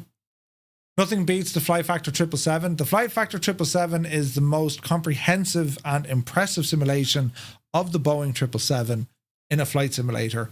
End of story. And it lives on X-Plane. That is excellent. It's an excellent aircraft. Cyrus says, I own X-Plane. I just don't use it, as FS 2024 is just better. Yeah. I mean, look at my primary simulator is, of course, Microsoft Flight Simulator. That's not going to change anytime soon. But every now and again, I like to jump onto X-Plane for a particular experience, just to say, yeah, I like this. Plus, I like seeing, you know, what developers are doing in the world of X-Plane, in particular when it comes to that, you know, dynamic livery gadget, you know? You know, the default map, you know, your VF4 map in X-Plane is very good as well, you know? So, yeah, let's see. I'm using a program called Ortho for XP. That's what's giving me satellite imagery. X-Plane doesn't come with satellite imagery. And that's where Microsoft Flight Sim kicks ass when it comes to VF4 flying, because it's giving you global scenery coverage out of the box. It is truly a VF4 sim. X-Plane can do that, but, you know, you need to throw in a couple of add-ons for sure, you know. But Laminar Research were not at FSWeekend, which I thought was surprising. I mean, they're busy working on stuff, there's no doubt. I think they were there last year. I think someone told me they were there last year. They weren't there this year. We know they're working on some stuff. They just haven't released anything yet, you know. DGS says, Murph, do you use NVIDIA filters in 24? No, I'm using Reshade. Now, you can use Reshade in X-Plane as well, but it can be detrimental to it. X-Plane at times doesn't be terribly stable. Depends what you're flying, what you're flying in. Their A330 flies beautifully. That's really good. I think both simulators have the pros and cons. I like the loading speed and UI of X-Plane. Well, I think now that you know, Microsoft Flight Sim loading is like it's now, in my opinion, it's better. You know. All right, let's have a look at this, because my frame rate is absolutely crap. But have a look at the night lighting. Look. So this is Dallas Fort Worth, out of the box, mind you.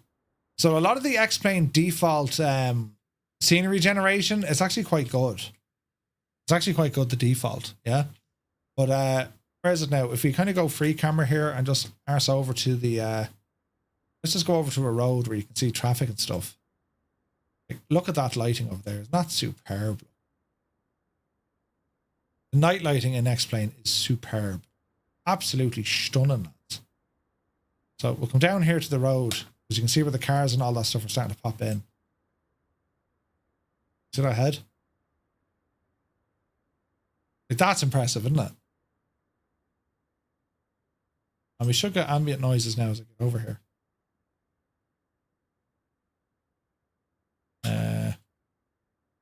Now, when you get up close to them, they look crap. Naturally, like, it's a flight sim. But I just think the lighting in X-Plane is just something to behold, isn't it? Like, isn't that mad looking, isn't it? It's very, very good. It's very impressive, isn't it? Like, just with the cars coming down here, even, look. And every so often they're throwing a cop car. Like, look, just, you know what I mean? Do one of these, look.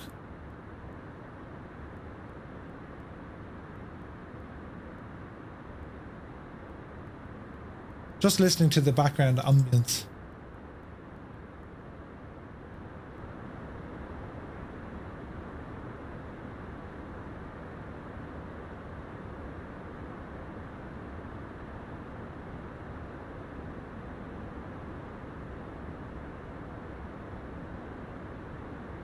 Hello there. It's just done quite well. Mad Dog, welcome in. Many thanks for the follow.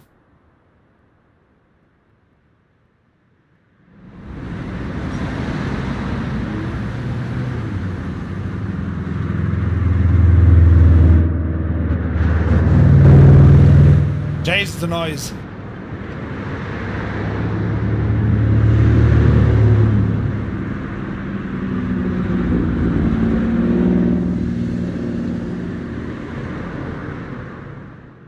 It's good, isn't it? It's very, very good. And depends where you're going and what you're doing, and you know what I mean. Like the objects in that look pretty good. The trees are good. You can see the moving the trees there. Look.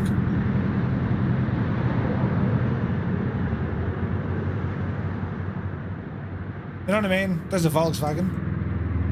There's a truck.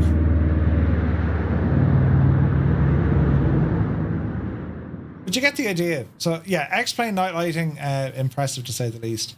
And like again, just to give you an idea, lads. I mean, look at that lighting. Isn't that superb? Look. And the LOD is something quite impressive. Good, isn't it? So it's getting there. You know, let's see what the new lighting stuff looks like and how they get on with it. But I think it's getting there. There's some lighting there looking back onto Fort Worth. But anyway, lads, that shall conclude our festivities for this evening. I want to thank you all so very, very much indeed. Your support, as always, has been incredible. Thank you very, very much indeed. We covered all our news. We covered FS Weekend. And we got to preview Just Flight's upcoming update for the Piper PA-28 161, the Warrior 2. That update is going to release very soon in the land of X-Plane 12. And as always, I'll be keeping an eye on X-Plane 12. I want to see where the updates are going. Graphically, they're doing a lot of work, so I'm looking forward to it. Don't forget, this Friday night, we have a group flight, and we're going to be flying in the United States, in the regions of California as we head down towards San Francisco, because on Friday, the 21st of March, back in 19-something, they closed Alcatraz. So we're going to visit Alcatraz for the sheer crack of it to see what it's all about. And yeah, Jesus, that's like the scene out to Terminator 2. Look, so we'll see what the crack is going to be like there as we're flying.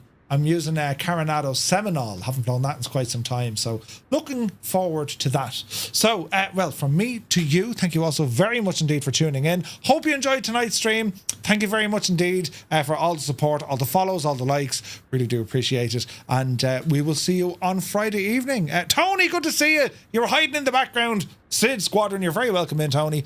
And don't forget, lads, you'll catch us over on Discord in the meantime. I am doing some updates to our Discord to make the whole thing a little bit easier. Well, I say easier, but hopefully it'll be easier to use, right? That's not a challenge at all. But my thanks as always, and we shall see you on Friday. Till then, you take care.